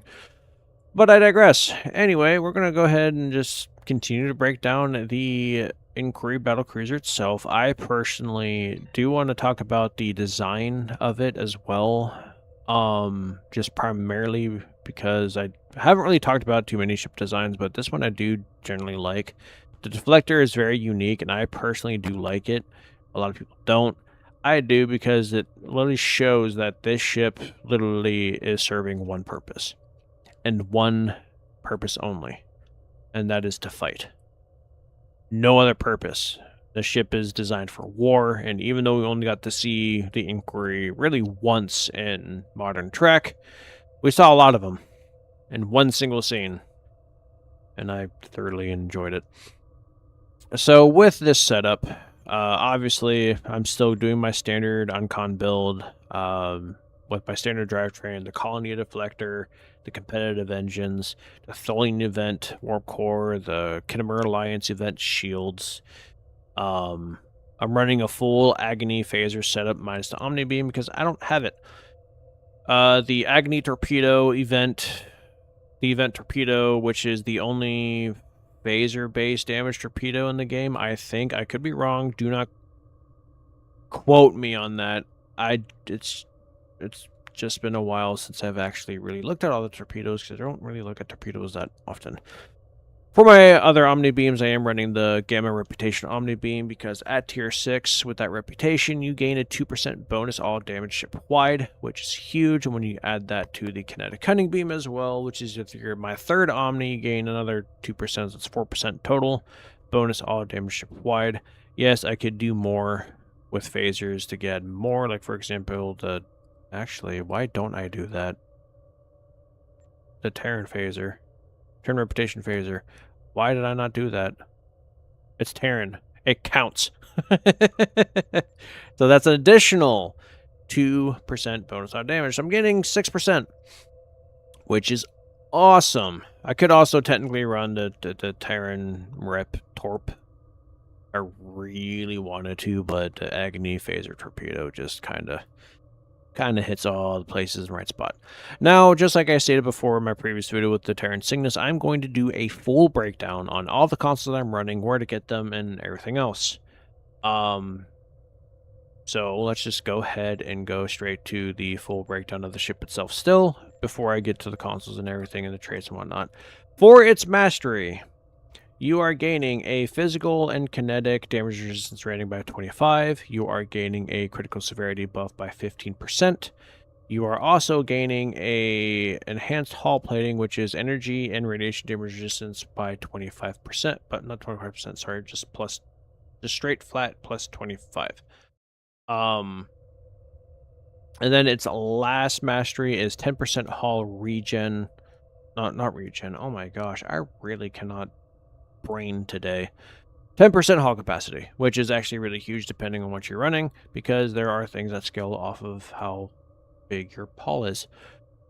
For its trait, I've never actually used this trait, but emergency power to shields grants secondary shielding and weapon haste. So on emergency power to shields, 20,268.8 secondary shielding for 30 seconds and a 7.1% fire cycle haste for energy weapons. Honestly, this trait is actually pretty good, especially if you are lacking in traits. So let's say you are a new player and you got the, the promo thing that they did recently, or they gave you the free promo boxes, and you just so happen to open one and get a ship, but you just so happen to claim this ship specifically. I would definitely run that trait, and then run emergency powder shields as well, because that secondary shielding is going to be huge for staying alive, and that fire cycle haste will also be really, really nice because your weapons will shoot faster. So, mastery is pretty solid mastery. It's really good for, surviving, so you definitely have something going for you there. And the trait actually is a pretty good trait. Now, down to the knit and grit of the ship itself. Let me go ahead and pull up the page for it and then bring it onto the screen and then zoom in like I do before. At level 65, your hull cap will be at 65,250. Of course, that's not including any other buffs that you have that improves your hull modifier. A hull modifier of 1.45, a shield modifier of 1.15, so this is actually really, really good. Turn rate of an 8, which is pretty solid. A impulse modifier of 0.15, inertia at 40, of course, antimatter. Bonus powers to weapons by 15, shields by 5, and engine power by 10. So yeah, this is a really awesome combination. Like I said before, it's 5 weapons in the front, 3 in the back. Console layout I already discussed, but just to refresh: 4 tactical, 5 engineering, 2 science, 1 universal, with only 3 device slots. It's console, which I currently do not have on the ship itself, but it is VADA. I haven't actually... Oh, of course, you can kit bash it with all of the other variants of the Inquiry / Battlecruiser, so the Avenger, the Fleet variant, Arbiter, as long as you have them, as far as I am aware with that one. So, VADA. Is this console worth running? Well, I mean, as a new player, why not? Absolutely.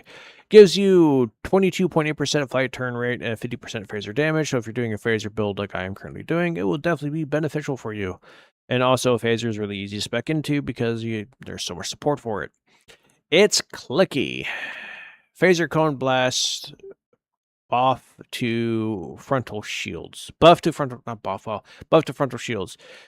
Certain amount of phaser damage to foes in the forward arc. When taking weapon damage in the forward shield facing, heals 75% of that damage. So, honestly, is this console secretly like an overpowered console that no one talks about? Because there are a lot of those.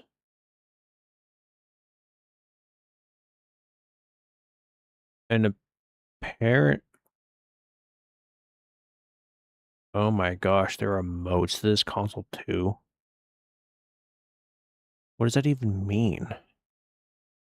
And it's part of a weapon set. I really like that 2-piece. Bonus all weapon damage. That's pretty nice. I wish it was bonus all damage, that'd be even better, but bonus all weapon damage, which means this also busts experimental weapons. And you get that awesome... Oh my gosh! And the 3-piece set? Yo!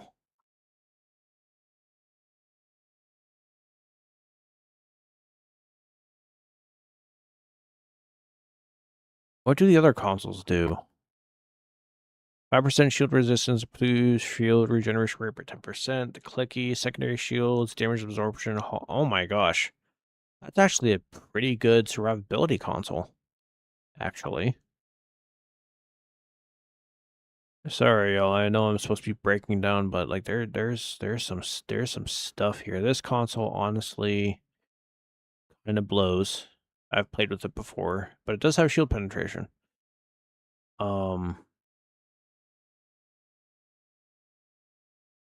But anywho, yeah, no, this console, if like I said before, if you got this ship specifically, I would recommend running the console. It's a great, even if you're not running, you don't need to run this console for running phase. You can run it with any energy type. So let's that be clear. That turn rate buff is going to be huge, and the fact that like this, like oh my gosh, that's going to be so good. So yeah, this console probably a sleeping beast for sure. So that's the full extent of the ship, the console, the trait, the mastery, all the stats on the ship from the base without any kind of additional buffing or anything like that. So I'm going to go ahead and break down the full setup of my ship. So I already went over the drivetrain. At least I think it did. I actually can't even remember what I went over. So I'm going to go over everything from the front to the back, all of it. I'm running a Terran base style build. Wait, I did, because I added this live. Wow, I need to remember things. Anywho, devices is going to be the SS Distress Protocol. I didn't feel like trying to use my brain to say the name of it.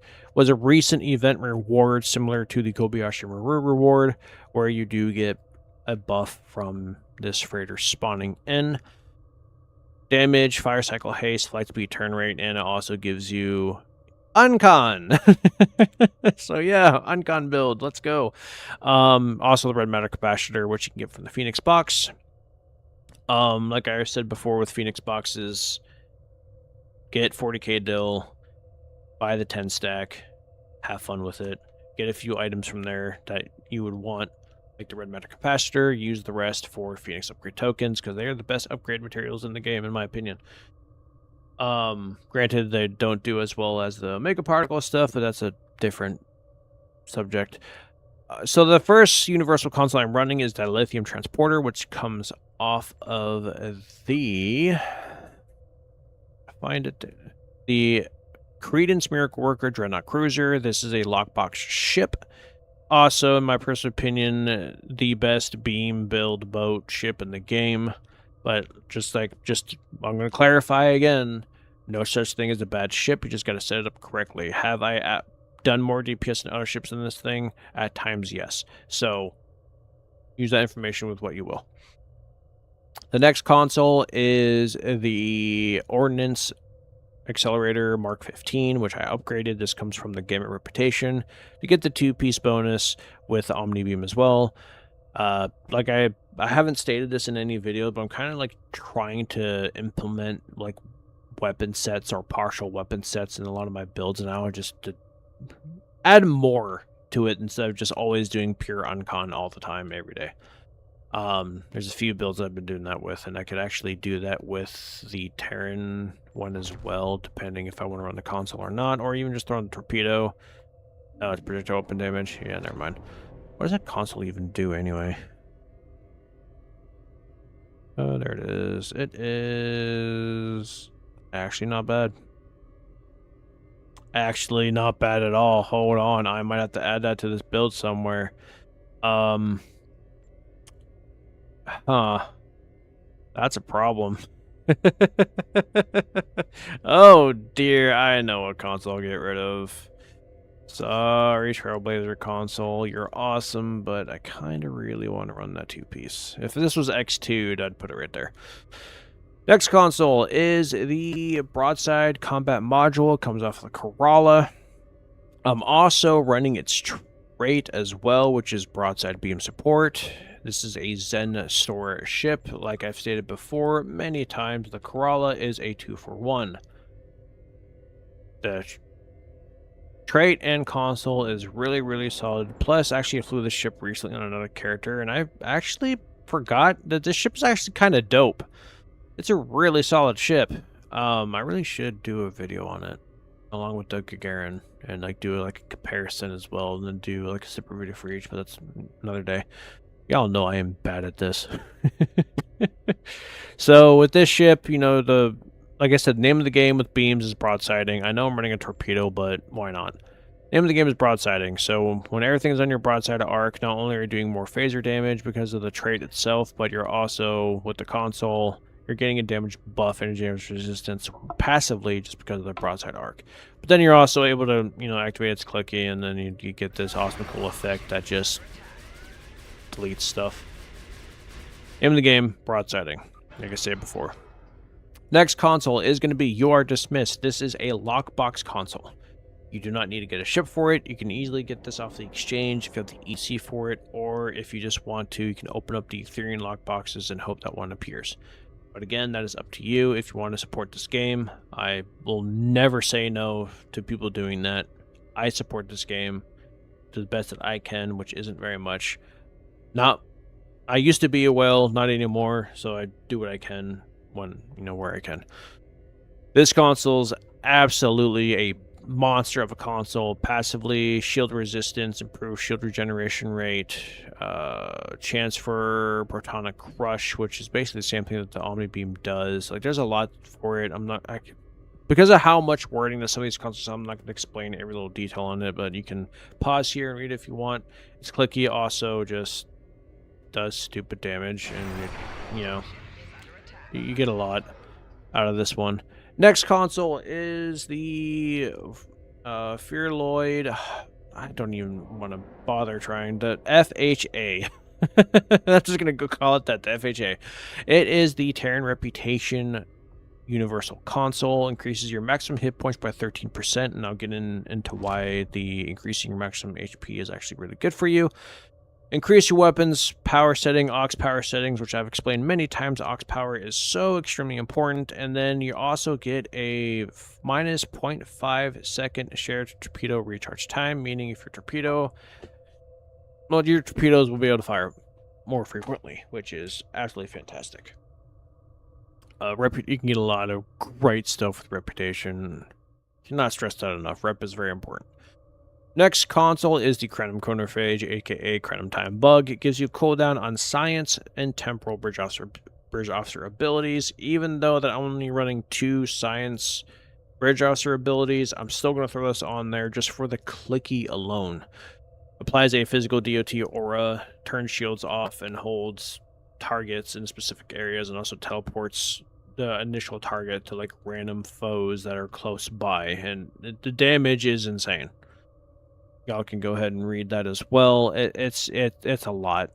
And this console is actually very easy to acquire. It's actually pretty cheap on the exchange. Like I said it before in another video, last time I looked at it, it was like 1.8, 1.9 mil. I know to a lot of newer players that seems like a lot, but once you really get into it and really see that amount of EC really is not that much, and it's not that hard to acquire. So there's 2 consoles, so you can just get out of a lockbox or buy off the exchange for not that much, and that's pretty much it for that type of console. I am currently running 3 lockbox ship consoles, but one of them I got off the Zen store because, yeah, actually got that from the ship ages ago, but I'll get into that later. Next console comes from an event ship, the Dyson T6 Carrier, which I'll go ahead and show y'all in the Muds Market because it is currently there. And honestly, out of all the Muds Market ships, if you want to go the Oncon route, this is definitely the most important ship you could acquire for sure. If you do not want to go the Oncon route, then I'd recommend something else, but this bad boy, definitely wait for a super sale. 75, 80, 85, 90%. Wait for that. And then get this ship. Pretty much what this console does is it teleports you around. There's a player here, so I'll just show it. So you teleport right in front of your opponent, whatever you're targeting. I currently have a setting that makes it to where I actually don't teleport. It's within the actual settings itself. I actually should probably cover that at some point. So it's clicky. Like I said, it teleports you, but it also gives you temporary hit points, and it gives you a reduction to your universal consoles by 25%. So there's also that as well. And passively, it gives you 30% hull regeneration, which is really, really nice. Helps keeps you alive. Next console comes off of the Obina, which is a lockbox console. It is the Antimatter Interweave. Passively increases your damage resistance as your health decreases. And also, its clicky is just really, really strong. On this ship, I currently have 4 consoles that constantly rival each other of getting the max 1 hit, which I will talk about towards the end. Out of the consoles I talked about so far, the Antimatter Interweave and the You Are Dismissed like constantly go back and forth.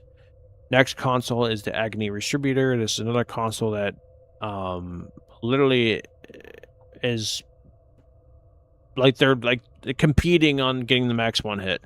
Passively gives you inertia of 10 and flight speed of 17.1%. This comes off of the Terran Adamant, which is, like I said before, the best Defiant in the game. Another ship that I highly recommend looking into acquiring if you want a really solid console or even just a beast of a ship. Its trade is also really solid too. It summons in wild weasels, which actually draw in attention, which is great. So it can make it to where you're not drawing in all the aggro. So it's really, really good. Its clicky applies a effect where a lot of your damage is being distributed to targets around that target, so your DPS just completely skyrockets. So yeah, definitely keep that one in mind. Next console is Evolve, which the parser is completely blocking because for some reason it doesn't want to just keep it down at the bottom. I don't know why. Anywho, this comes off of the most recent, the summer event ship. So this one works very similar to the Obina console, but instead of it being your hull, it's your shields. As your shields decrease, you gain damage resistance rating. Yes, there is a cap. No, you cannot be 100% immune to damage. Only a few things give you that ability. So, yeah, you can't be 100% immune to damage 100% of the time, or even 99% of the time. It's very not that often. Reading everything on this console would just take forever, so pause it here if you want to read everything, but depending on where you put it on your ship, you gain a buff. The only 2 slots, me personally, that I recommend is going to be in the universal slot or the tactical slot. Those are the only 2 that I personally would recommend. Depending on how your build is, if you can't really move around, then I would maybe consider putting it in the engineering slot because it gives you more engine power.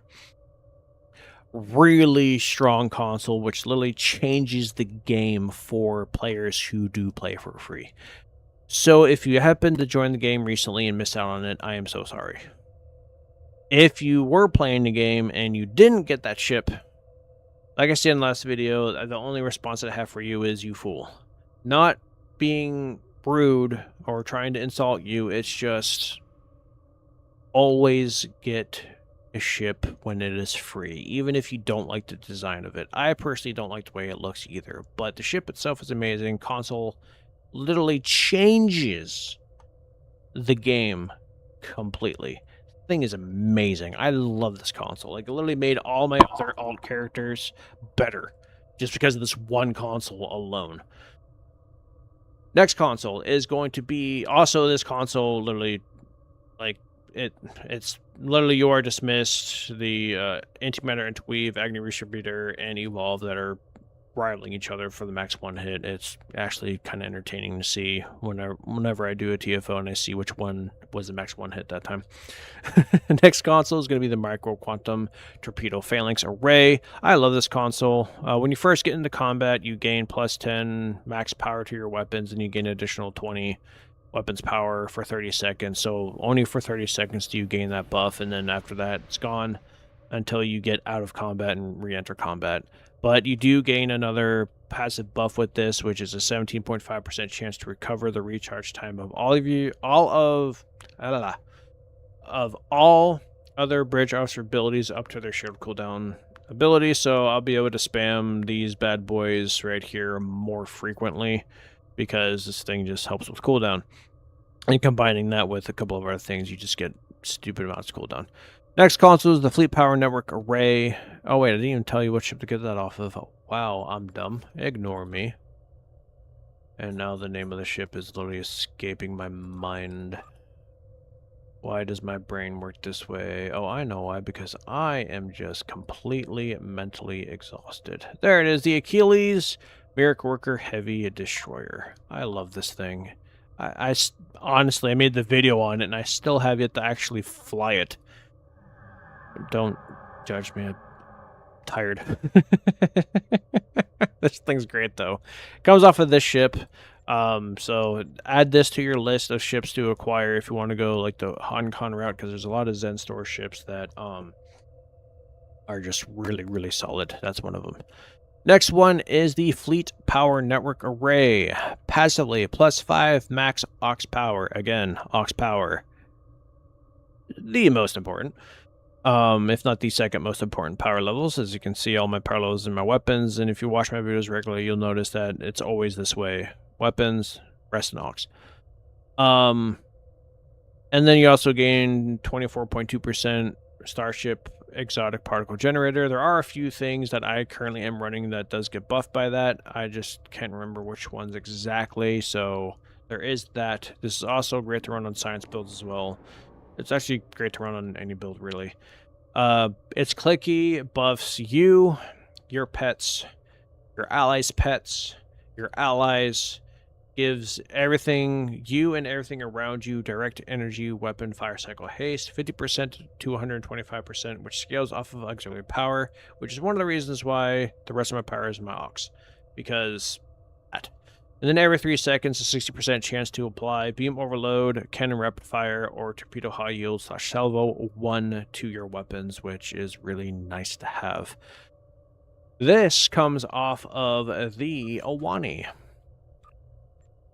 Probably the ship that I recommend the most for people to acquire, like #1, because it's trait, it's console, it's pets, like there's just everything is going for this ship. Also, it's one of the best carriers in the game, and it just looks awesome. I mean, my favorite look is the Stargazer. But yeah. Anyway, Awani. Definitely add that to your list if you don't already have it. It is a game changer for you. And then the last console, everyone calls it DPRM, Dynamic Power Redistributor Module. Passively increase your damage resistance rating by 11.3, and it gives you a 90% direct energy weapon buff. Its clicky is where this console shines. Now, this console, I cannot stress enough, is literally the best console in the game. #1. Like, just straight up, for me, it is #1. Because it gives you a damage buff, it gives you damage resistance buff, and it gives you a stupid amount of hull healing. Now, is it the best hull healing console in the game just for hull healing in general? No. There are 2 more that rival it. Both of them come off of event ships that I have played with. I'm sure there are more. I would have to just play with those, though. This console comes off of another lockbox ship, which I do have unlocked through the Zen Store under the Muds Market tab, and it is the TOS Atlas Dreadnought, that one right there, the Federation one, to be more specific. And it's also a really awesome ship too. All 3 of these ships are great. But yeah, the TOS Dreadnought Atlas prototype, whichever name you want to go with. So this is the full breakdown of the ship in terms of what I have on it, and let's move on to the traits. I'm gonna go with should I break down personal traits too? Because this video is already getting really long. Yeah, why not? You are dismissed. I mean, not you are dismissed. My gosh, as a console. A good day to die. The most important trait on any tactical bridge officer ability. So when you do go out and you want to go on like an EC spending spree to buy personal traits, if you're a tactical character, this is your very first purchase, period. The most important. Gives you the ability to use going down fighting at any point in time. That's literally the only purpose of this trait. Other than that, this trait does nothing. So, but it lets you use this, which gives you damage resistance and a bonus all damage, which is just awesome, and it increases based on how much health you lose. And it is very easily spammable. I'm also running Adaptive Offense, which is another lockbox trait. I remember when this trait first came out, people said, "Ew, it sucks." I'm like, nope, this thing's great. And now literally everyone's using it. It's hilarious. You gain critical chance Well, you gain 2.7 critical chance and on critical striking. It changes your critical chance to critical severity buff to a maximum 9%, so it literally fluctuates. It's really good. Next trait is Advanced Rapid Support. Reduce career-specific fleet recharge time by 67%. This comes from the Temporal Recruit event. If you find all the probes during missions, you get this version of it. If you get like halfway through it, you get like a weaker version. It's a great trait to have, and it's free. You just have to wait for them to do another Temporal Recruit, which is the most important recruit event in the game, in my personal opinion, because it does a lot for you. Next one is All Aspects Accounted For. It comes from the Therian lockbox. It gives you beam damage plus 100% protonic crush, so more proton damage, and that's a lot to read, so y'all can pause it and read what it exactly does. It's a great trait to run if you want to get more numbers for your DPS. So I run this one over a Therian beam enhancement. It's way better in my personal opinion versus the two, but even with that being said, this one's still great to run. But I'm running all aspects Accounted For. The next personal trait is Breen Shield Tunneling. Pretty much the basis of this is you gain shield and armor pen by 50% for your weapons. All weapons. Doesn't matter what it is. So you can run this on torp builds, you can run this on beam builds, cannon builds, doesn't matter, run this.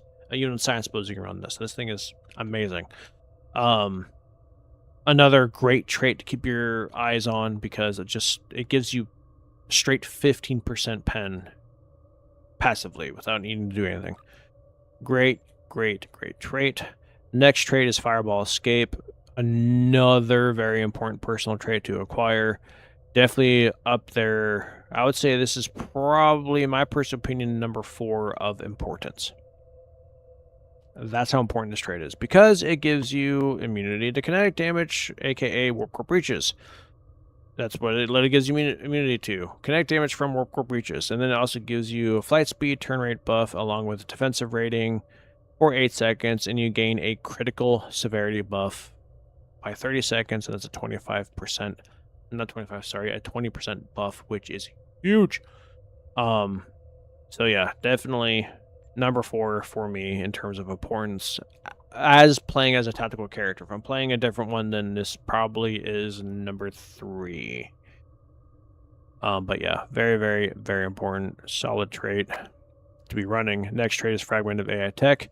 The higher your control expertise is, the more energy weapon damage buff that you get, and you also just gain a flat 50 control expertise passively, which buffs this anyway.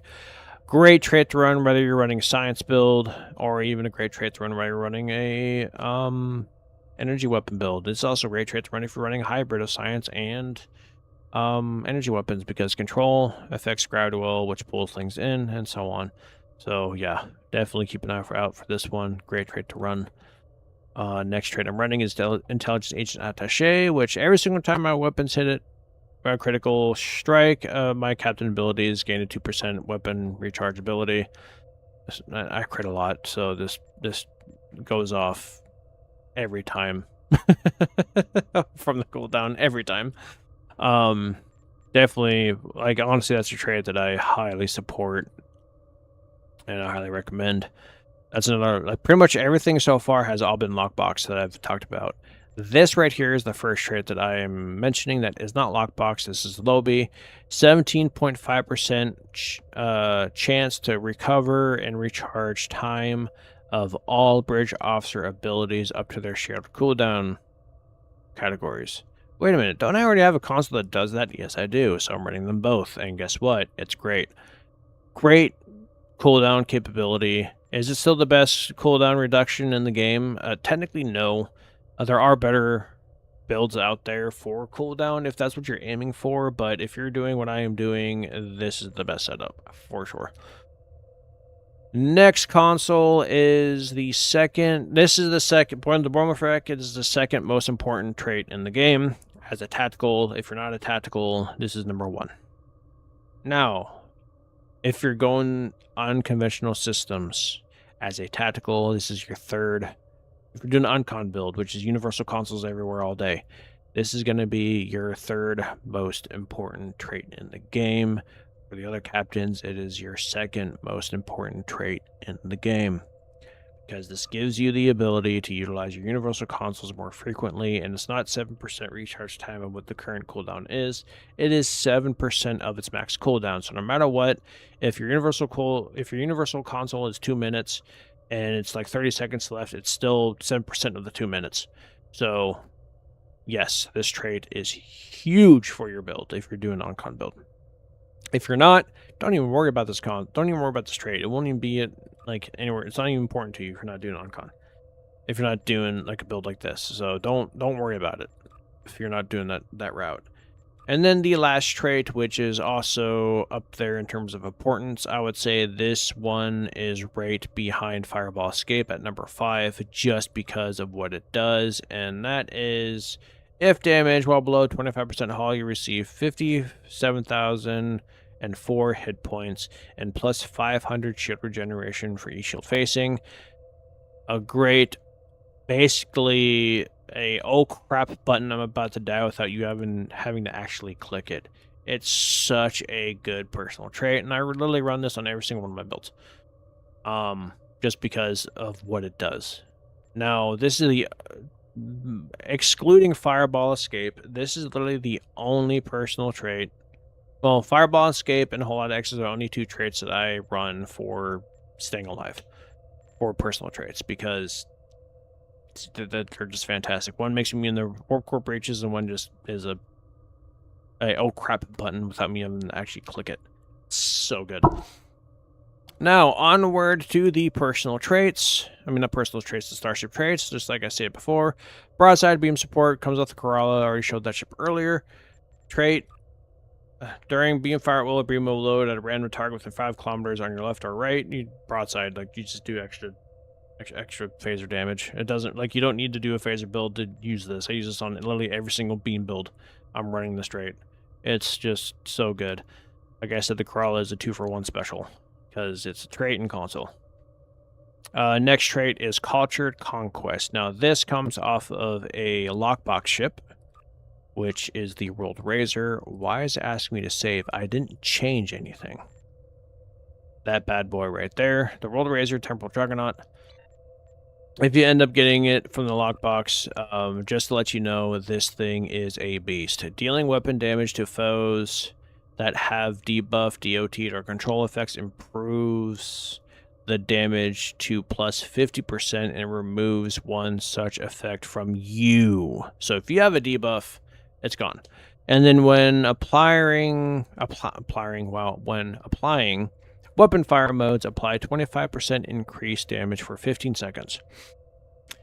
Some people say that it stacks. So if it does stack, and if it is true from what they say that it stacks, that's 25% per weapon that you activate. So yeah, beam fire at will, cannon rapid fire, torp spread. So that's 3. Yep, right there.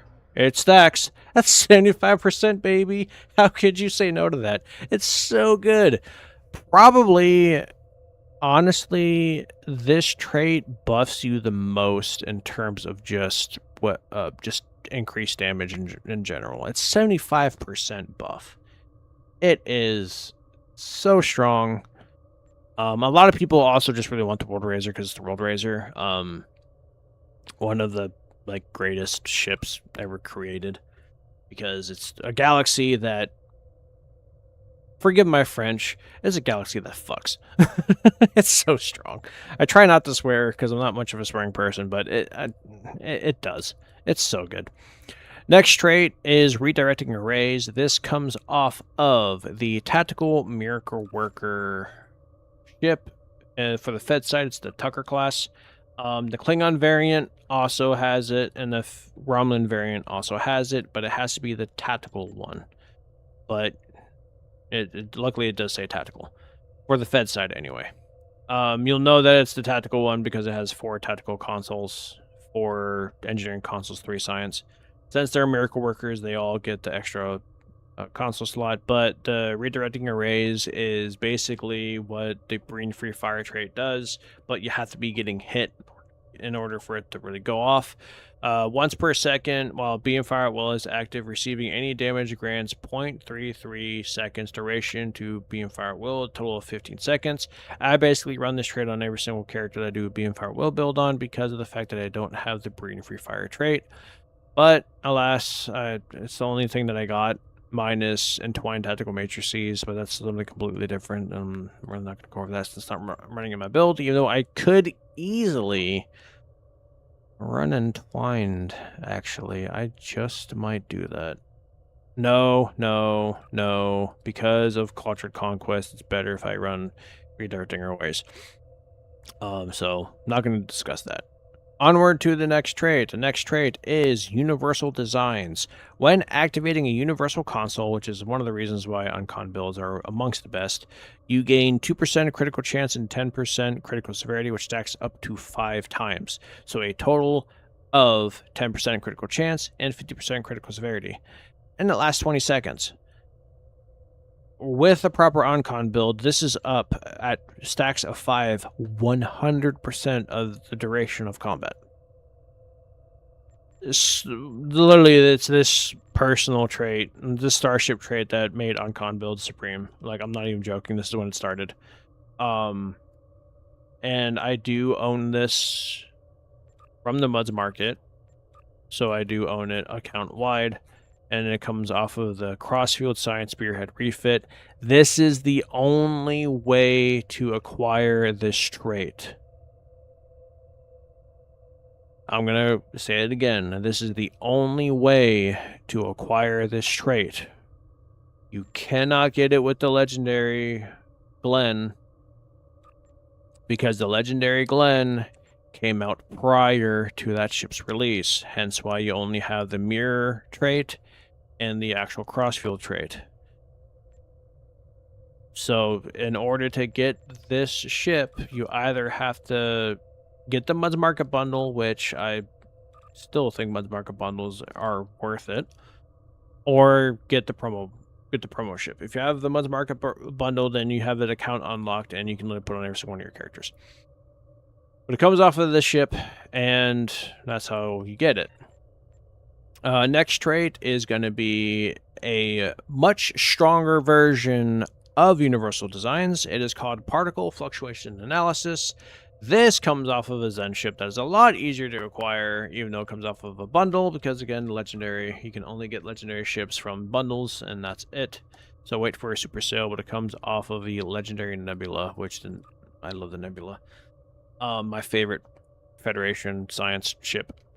I don't know why I just love the Nebula so much. I just do. And this model, to be specific, I don't know why, but I do. This ship. Anyway, this trait does the same thing. But instead of it just giving you critical chance and critical severity, that stacks up to 10 times. So 10%, 100%. 10% critical chance, so the same as Universal Designs, but 100% critical severity, which is 50% more than Universal Designs. It also gives you critical healing chance and critical severity, healing critical severity. So +2 current and max aux power. Y'all know how much I love that aux power. It's so important. And it gives you the ability to detect cloak ships more, but no one really cares about that. It's kind of useless.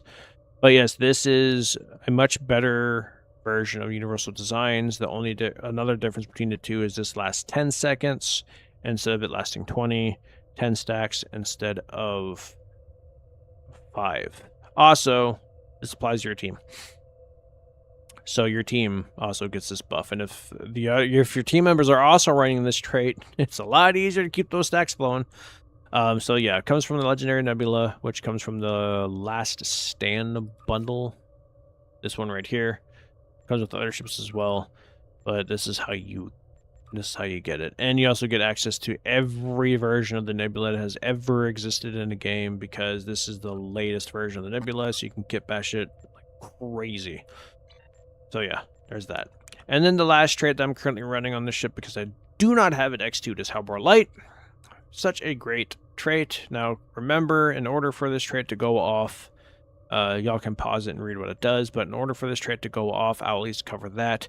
You have to run Beam Overload or Cannon Rapid Fire, which is why I run Cannon Rapid Fire on my builds. Now, there was a guy in my comments that was complaining that I wasn't using Beam Firewall 3, but again, like Cannon Rapid Fire and Attack Pattern Beta are way more important to me because of how my build is set up. So that's why I'm doing it this way. Beta is very important because of the dude officers that I'm running. But whenever you activate Cannon Rapid Fire or Beam Overload, you basically just get a whole lot of nonsense that goes on. It's great.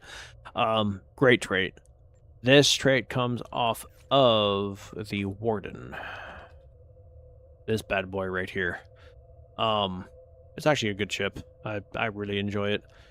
There it is. Hellbore Light. So yeah, this is another ship that I recommend adding to your list of Zen Store ships if you do not have it already. So there you go, the Warden. And that's it for this build as of right now. Like I said, I don't have it X2'd. If I did have it X2'd, yes, I do have a few other traits that I would run. Primarily History will Remember. I love this trait. Comes off of the Ambassador class T6 legendary and non-legendary version, and the Vorcha legendary and non-legendary version as well. So there's 4 ways to get it. But if you get the legendary, the 11th anniversary bundle, you get the legendary Nebula and legendary Vorcha anyway. But yeah, this one right here, top tier trait for sure. Love this trait. But since it's not on my build, I'm not gonna go over it. You could, if you wanted to, you could pause it and read what it does. Now onward to the space reputation traits. I'm not really going to go over the activation ones because it's really player preference. I am running increased critical severity, which is advanced targeting systems. Next one is auxiliary power configuration, which boosts my all damage and accuracy rating based on my aux power. So the more aux I have, the more this goes off. And since I'm running something that buffs my aux even more, oh boy, yeah, you can. Aux is great. The next one is energy refrequencer, which basically gives me 9.4% of my outgoing damage as healing. Great ability that gives you lifesteal, that keeps you alive. Probably my favorite. Next one is precision, which is a 5% critical chance, so more critical chance ability. And the last one is Tyler's duality. Based on your hull capacity, you gain a certain amount of critical chance. I'm currently at 4.8. So again, something that I mentioned here gives me increased hull capacity, which I think was this one. Was it this one? It was this one. So everything is connected when it comes to your build. The traits connect to other traits, that connect to consoles, that connect to your weapons, that connect to, like, everything connects to everything. And there's reasons why you run certain things on other things, because everything is connected. So everything is buffing everything. It's great. And so that's every single personal trait, every single starship trait, and every single space reputation trait. As for the stations, I am running 3 intel abilities, 2 miracle worker abilities. 2 of my intel abilities are proc on con. My 2 engineering abilities, my 2 engineering, my 2 miracle worker, and my 2 science also proc on con. So I'm running 8 on con procs. I could make it 9 by switching this out, and I actually could make it 10 by switching this out, but I'm not going to. Remember, the sweet spot that I have talked about before is anywhere between 7 to 9. The reason why I'm sticking with 8 is because I really want to play with Override Subsystems 3, because I used to run this all the time back in the day. It increases my max and current all power levels from 0 to 50, anywhere between 0 to 50. But it does have a caveat to it. Keep in mind, when the power bonus ends, one random subsystem is offline for 5 seconds. So keep that in mind. It is a double-edged sword. I normally do not run this because of that very specific reason. It can get you killed. But the top builds, if they have an intel seat, run it. But y'all know I'm not a huge fan of min-maxing. But I thought I would play with it. So there is that as well. Everything else is pretty standard. For me, Beta 2, Cannon Rapid Fire 1, Beam Firewall 1, Torp Shredder 1. Yes, I could easily grab Beam Firewall 3 instead, but Beta, Like I said, beta and cannon rapid fire are more important than what level of beam firewall that I have, and I'd much rather run attack pattern beta 2 over cannon rapid fire 2 because I'm not really getting anything out of cannon rapid fire minus the Hellbore proc. Now on to my duty officers, because there's a lot when it comes to your builds. Even what bridge officers you run because of their passives also plays a huge factor, but I'm not really going to get into that. I'm running Del Rey because it buffs attack pattern beta even more than what it already does. Don't know why it shows the Omega sign, but it reduces recharge time for attack pattern beta by 15%. And then while under the effect of attack pattern beta, each weapon fired has a 50% chance to restore 0.2% of your max haul, 20% chance activating beam fire at will 1 with attack pattern beta, 20% chance to activate beam fire at will 1 with attack pattern beta. Once per. So this guy's so strong. And then I'm also running Agent Enroll, which also will while attack pattern beta is active, each weapon restores 0.2% of your max haul. So I'm running 2 guys that give me lifesteal with attack pattern beta. And then when you combine it, again, like everything is connected. When you combine it with Energy Refrequencer, that's more lifesteal with your damage. Now, granted, both of these apply to your weapons, and I'm pretty sure this applies to literally everything that comes off of your ship that does damage. So there's that as well. So everything is connected. And then with all that being connected, I'm also going to skip 2747, go straight to this guy, because this guy, whenever you activate Beam Fire at Will 1, you have a 25% chance to trigger Beam Fire at Will 2. If you activate Beam Fire at Will 2, you have a 25% chance to trigger Beam Fire at Will 3. And it applies to Beam Overload, it applies to Cannon Rapid Fire, it applies to Cannon Scatter Volley. This die right here is the main reason why it doesn't matter if I run Beam Fire at Will 1 or not. Because this guy has a chance to give me the next level of it. Now, could I easily run Beam Fire at Will 2 and just do it that way? Well, of course, but again, Cannon Rapid Fire is more important, and I'd really like the Uncon proc. So I'm sitting at 8 because that's the middle, and that's where I like it. Now onward to 2747, probably the strongest duty officer in the game, and for me, the second most important duty officer in the game if I'm running an Intel build. This guy is always number 1 for me. Every single time you activate a tactical bridge officer ability, which I'm currently running 4, 50% chance to improve critical severity by 20% for 30 seconds. And then every single time I activate an Intel ability, which I'm running 3, a 30% chance to improve critical chance by 2.5%. Someone did like numbers with this guy, and like his DPS like increased by 300k just from him alone. So use that information on what you will. Keep in mind, this guy costs as much as a lockbox / promo ship. And the chances of you getting one is insanely low because there's literally almost 47 of them. I think someone did the math and there's only like 45, I think. Or something like that. Or they actually counted them all. There's only like 45. I could be wrong. And it's all like lore based because 2 of them are technically dead. But yeah. So this guy, very, very strong. Next one basically does something very similar, but instead of it giving me critical chance with Intel, it is weapon armor penetration by 50.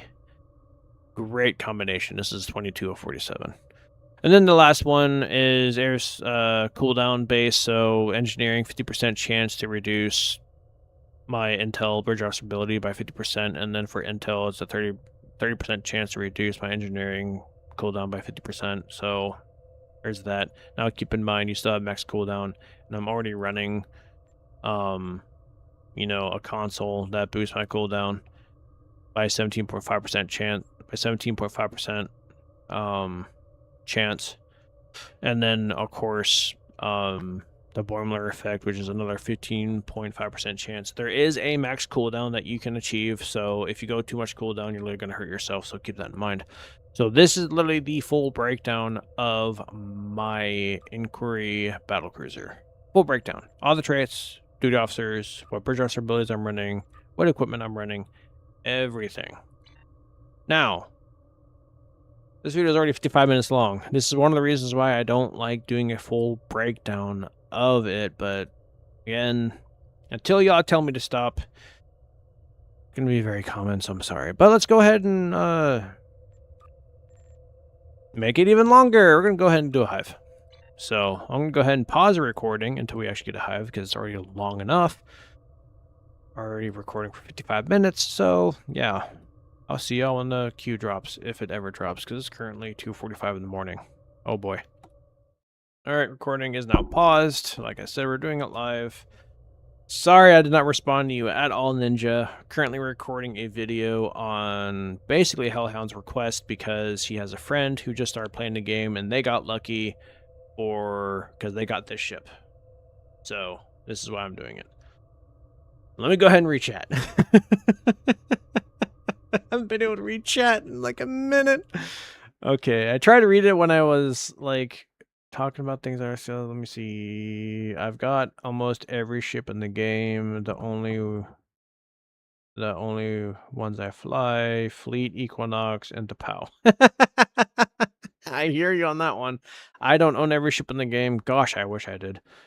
Lego Burrell, Lego, and are okay. That's it. Everything else is just traits, consoles, etc. Yeah, pretty much. Nice choices. I agree. I just like to fly my ships. Perks and press. Min-maxing is boring. I'm right there with you. I don't. Min-maxing is definitely boring. That's why I don't. Like, I really could, but I don't. They don't do what any of the shows, not to mention standing still while people shoot at you is a terrible idea. Not wrong. The moment when you are ninjas, enemies, and the Lego ship of choice shows up, perks and all might have time to say, oh poop, and then, yep, no joke, that's literally how it goes. Yes, 100%. PLTCs plus Rhythmic Rumble, just a suggestion. Not wrong. I think I do have Rhythmic Rumble. But I don't think I have PLT. I actually don't even know what that is, I'm not gonna lie. But I'm pretty sure I have Rhythmic Rumble. Yep, I do. But this does require... Doesn't this require you to be moving, though? Oh, this trait is slotted whenever you activate auxiliary power to the initial dampeners or any pilot bridge officer ability. Oh, no, you don't have to be moving. It's just whenever you activate stuff. This is also a really strong trait. But yeah, I'm not running a ship that has pilot ability, so I really wouldn't run it on this thing. In-seating plus Exodus makes it even harder. That is 100% true. I actually used to run 2 Intel... So what I used to do, actually, and I can actually talk about that right now since we're waiting. I would run Fresh from R&R because it basically makes your team abilities 10 seconds. So I'd run 2 Intel teams with Exodus Active Probat and literally just never die. It's actually a really strong combo, and it used to be like the meta for PvP till it got nerfed, and now no one uses it. Where is Exodus Active Probat? I scrolled right past it. It's been so long since I've used it. Where is it?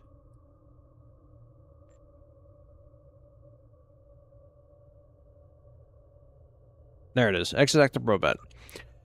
So this gives you bonus weapon damage by 50%, which is awesome, and starship control expertise. So again, if things are connected, this would also work very well with intelligence agent attaché. So like things work with one another. That's why it's important. And then of course increased stealth. And what Intel team does is well, it gives you stealth. So yeah, you literally wouldn't die. It's so funny. PLT and the combo ships in general are my favorite. Oh, for sure. Oh, Placate. Duh. I do have that personal trait. Placate's great. Never leave the hangar without controller trait setup complete. The network console, plasma fast. Oh yeah. I actually need to really look at how to get the plasma trait to go off. I haven't been able to figure it out for a while. I had it working at first, but then for some reason it feels like it got like shadow nerfed, even though it didn't. And I just cannot get that complex fires to like go off. But I run into people that do. So I really need to play with that. Use around 460, 620 in combat. Nothing can see me. Target etc. Yeah, pretty much. I mean, with the fresh from R&R, X's Active Probat, and 2 Intel Team combination, your uptime is literally 99% of not being able to be targeted. It's so strong. It's so good. The only thing that will kill you is the feedback pulse.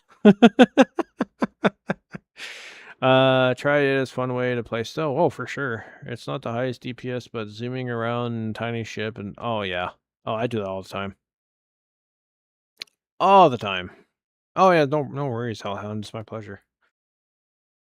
You good? Just chatting with another viewer. PLT team 1 and 2 and Intel team 1 and 2 with Exodus. Wait, what is PLT team? Because I thought you were talking about the placate personal trait.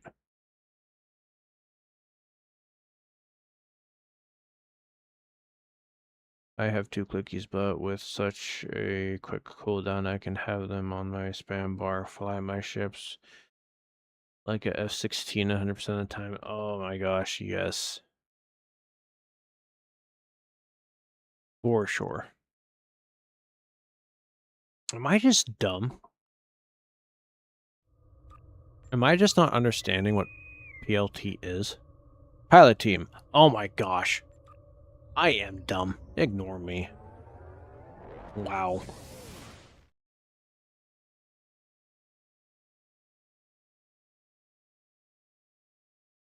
Alrighty, and here we are with the hive run. Alright. My parse is running, but just in case, gonna turn it back on again, just in case. So let's go ahead and see. Normally, whenever I fly the legendary inquiry, the legendary battle cruiser, it feels like I'm not doing what I should be doing. But then again, I haven't flown it in a hot minute. Okay, so I don't have burns power to engines, so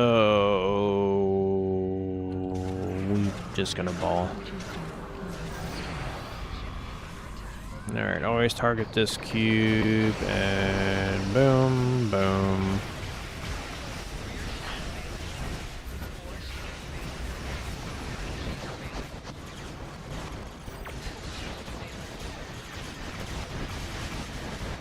I know it's hard to see like what's going on. I never can tell what I'm doing.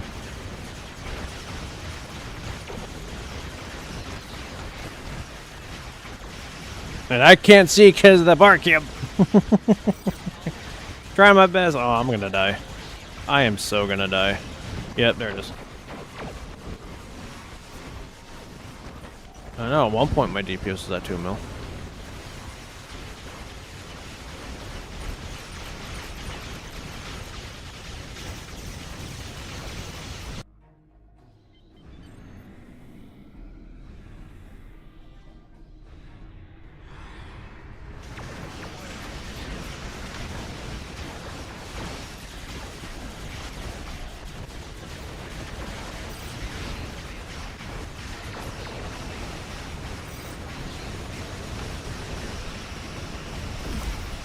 So even though I'm running those consoles that boost my damage resistance so high, it's still not enough to...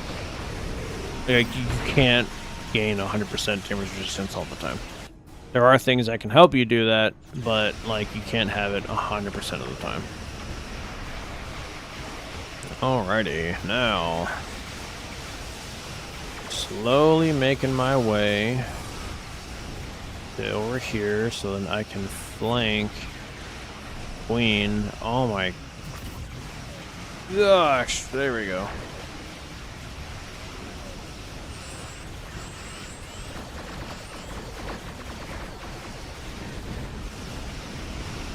Now the biggest problem that I'm gonna have is I have nothing to like stop feedback pulse from killing me.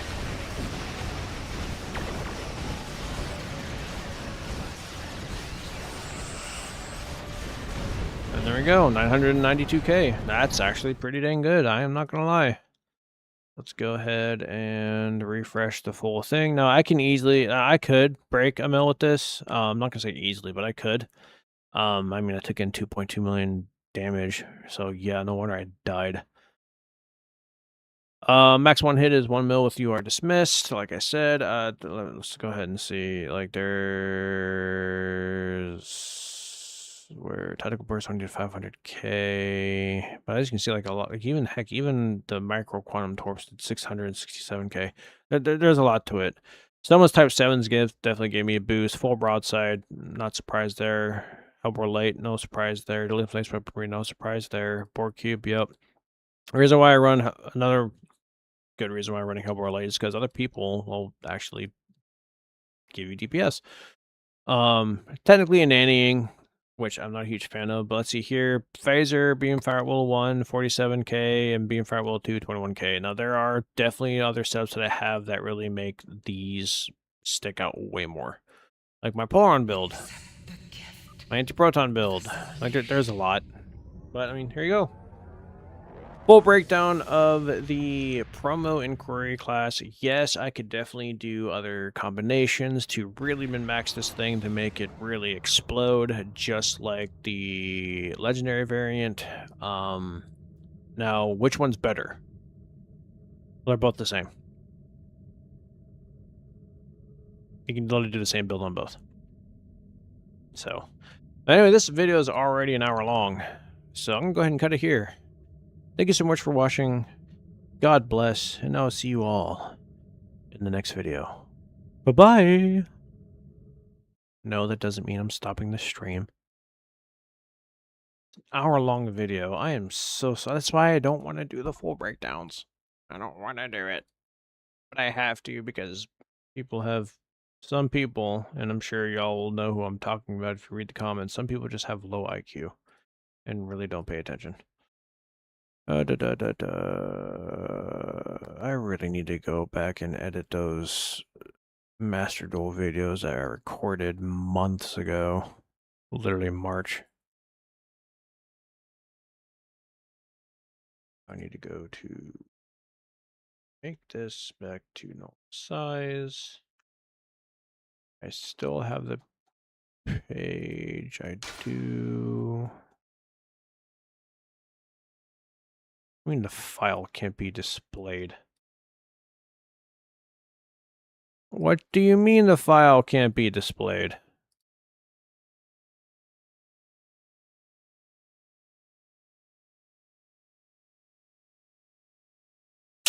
Are you kidding me? Is that really the reason why? Brother. Thank you. That was so dumb. Inquiry battle clue. Now I'm going to title this Revisiting. Inquiry.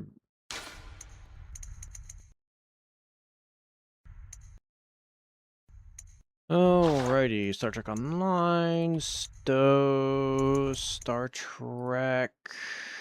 No, not made for kids, because I did swear in this video specifically, but I don't make my videos really for children. I'm an adult.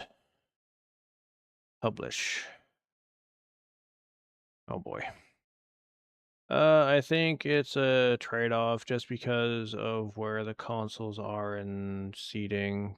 Believe it or not, the only console that really matters in terms of where I place it is just Evolve. All the other ones doesn't really matter where I place it. Just because it is appreciated, of course. Oh, but yeah, Inquiry. It is a good ship. But just for y'all, I mean, in reality, like, no joke, they are both practically the same. Like, the difference is so small. Legendary Inquiry or Legendary Battlecruiser Avenger. Literally just move this down, and then for stations, just make this science and make this universal. Like, it's literally just moving two things, and that's it. Are you up early or have you not gotten this? I have not slept yet. No.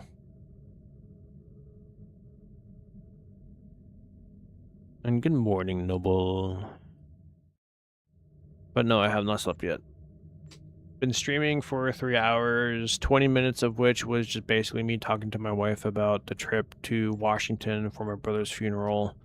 And then an hour of it was me recording a video for the ship. The ship and literally the full breakdown. The complete full breakdown. My brain hurts. But now I'm off today. Yeah. Why are you up at 2 a.m.? I thought you got up at 4 a.m.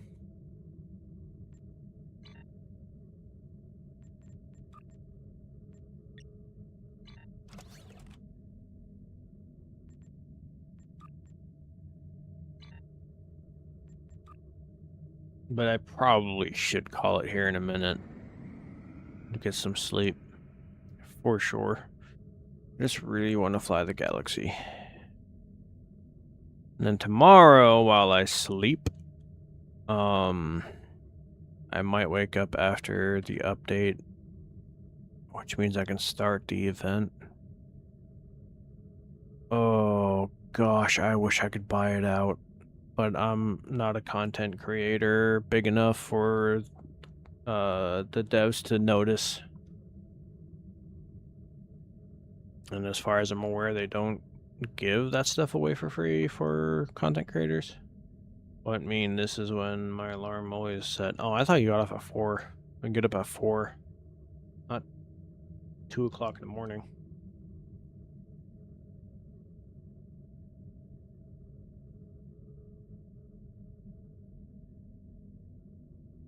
What's cool? That I'm still awake? I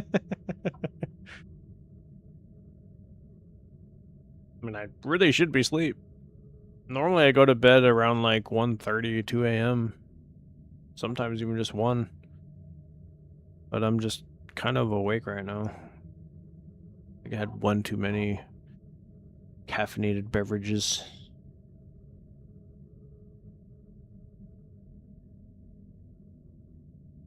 And look, Noble, you already know that I love this game. I want this game to succeed. Used to succeed. Then the discovery content was added to the game. Depending on what this TFO is, I might just call it. It'll make me look bad, sure, but I'm too tired to be dealing with the birdcage. That's why I'm always so miserable after work. Yeah, stop it. Go to bed like sleep like a normal person. Get up at 6 a.m. or 5 a.m. You'll be big enough for them to notice soon. I doubt it. The reason why I'm doubting it is primarily because of the fact that I'm going primarily against what a lot of the other content creators say. Like, I'm saying almost the exact opposite of what they say. And also, the high-end DPS community probably noticed me and hates me. Like, they literally... no joke, there has been a guy, or a couple of guys, who reappear in my videos that just downlike it without even watching. Like the Tetrion video that I made where I was covering Tetrion as an energy type and talking about like how strong it actually is. It got downvoted by people without them even actually watching it. Because one guy like 15 years ago said Tetrion sucks. Even though Tetrion has basically the most and the best support. But what do I know? It's not like I've been playing this game since 2012.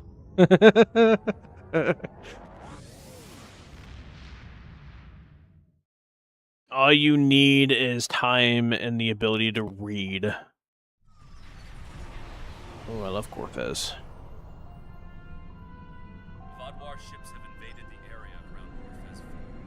I will be acting as flag captain for a small task force that will engage the enemy. Believe it or not, Noble, you would probably like the way these weapons look. And I did find a pinkish style beam that I'm gonna work on acquiring just to be like, hey, Noble, look, it's pink.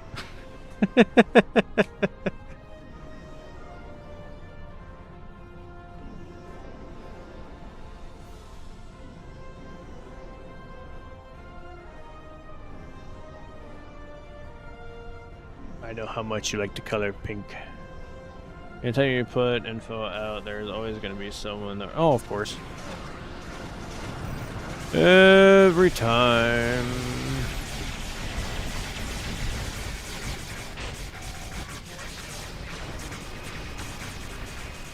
I'm surprised I haven't gotten sub-nuked yet. Yeah, I've already run into a couple of people that literally argued me in the comments without any real backing on why they disagree with me.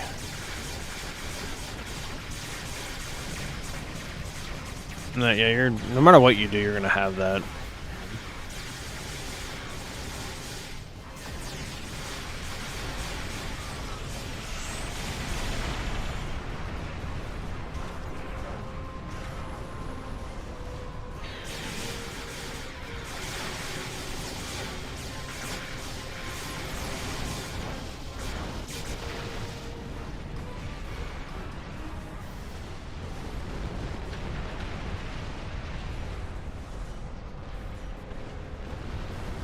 Yeah, like I did a video talking about, which I don't regret making the video, but at the same time, that's not why I'm doing content. But I talked about how I disagree with, like, the current way people talk about the meta and, like, how things work. And the reason why I made the video is because a buddy of mine was like, you should really do a video talking about how, like, you don't agree with these things, because I mean you're constantly doing these great things.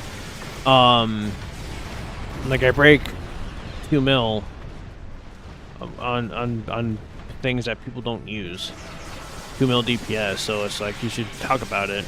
There's my buddy said that there's a guy who, like, his version of testing a weapon is to shoot at a target 10 times with that weapon without utilizing anything for his build. Just sit there, have the weapon, and shoot 10 times, and that's it. So, like, I talked about a certain weapon called a Protostar Phaser, and how, like, this was only like 5 minutes of this one. I just use this one as like an example. The Protostar Phaser has the ability to boost your power levels on your ship. Now, granted, it's random on which one it does it, but if you're running like a full set, your power levels are going to go crazy. Like this right here, power levels are going to go crazy. And I talk about all the time how important this is. How important it is to get your auxiliary power, which is the purple bar, up. And the Protostar Phasers do it so dang well, and when you combine it with other things, it goes off even more. So, like, yeah. But yeah, it's just, yeah, you are right. No matter what you do, you're gonna run into people who are gonna disagree with you, even if they don't have any real backing. That has happened to me.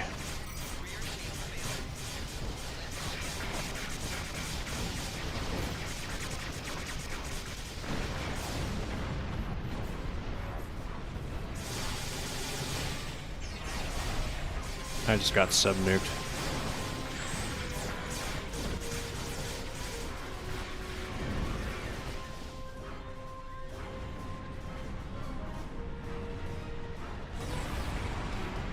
Yep, no, the main reason why I'm doing this YouTube content is to just let people know that there are other things you can do. You don't need to do what the in quotations meta chasers say.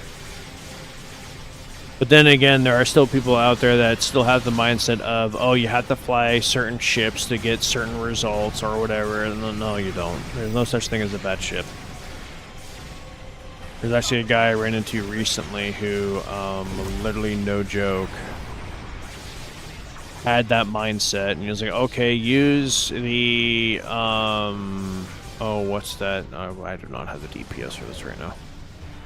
There's a ship that has like 3 weapons in the front and 5 weapons in the back. He's like, do beam fire, well build, and break a mill. I'm like, okay. And then I did. Nothing like a hot shower right after waking up, your voice echoing. There you go. Just so y'all know, Noble is a really good friend of mine. Speaking of which, Noble, when are we going to do some stuff? We were supposed to play, whatchamacallit, this past weekend, but you were not playing it.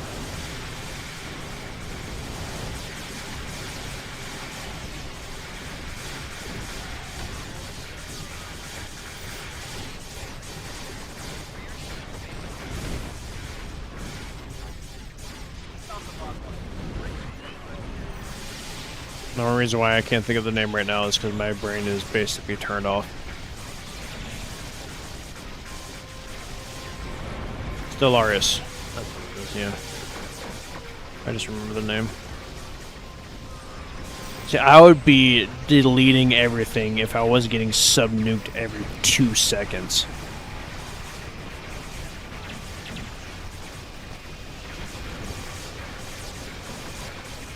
Gosh, sub-nuke. My greatest adversary.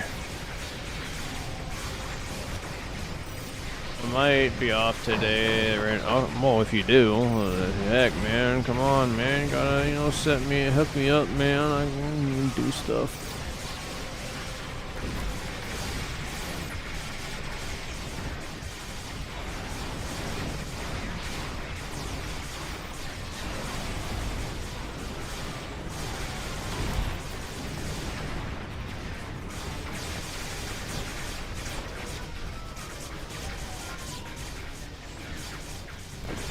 How about a magic trick? I'm gonna make these Vadwa disappear. Let's see if I can do it with this guy. Nope. Didn't get to him in time. Oh, we almost failed. Project Zomboid, I think, is on the radar to play. You'll be sleeping though. I mean, I probably will be getting up around like 9, 10 a.m. anyway. Do I own Project Zomboid?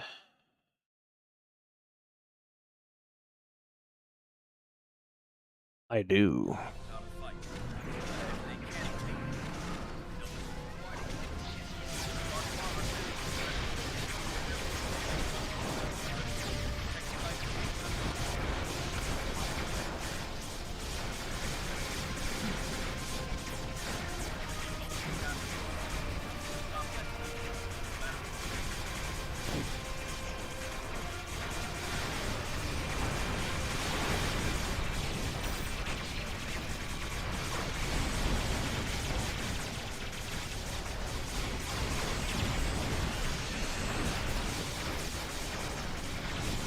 I've been meaning to play that game, honestly. But yeah, believe it or not, I actually do. Even, like, I probably will be awake at like 9 a.m. Like it happened last night too. I didn't fall asleep till much later.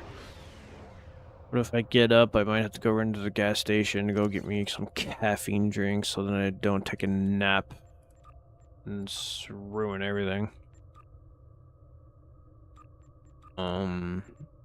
But yeah, just text me if you are off today because of the rain.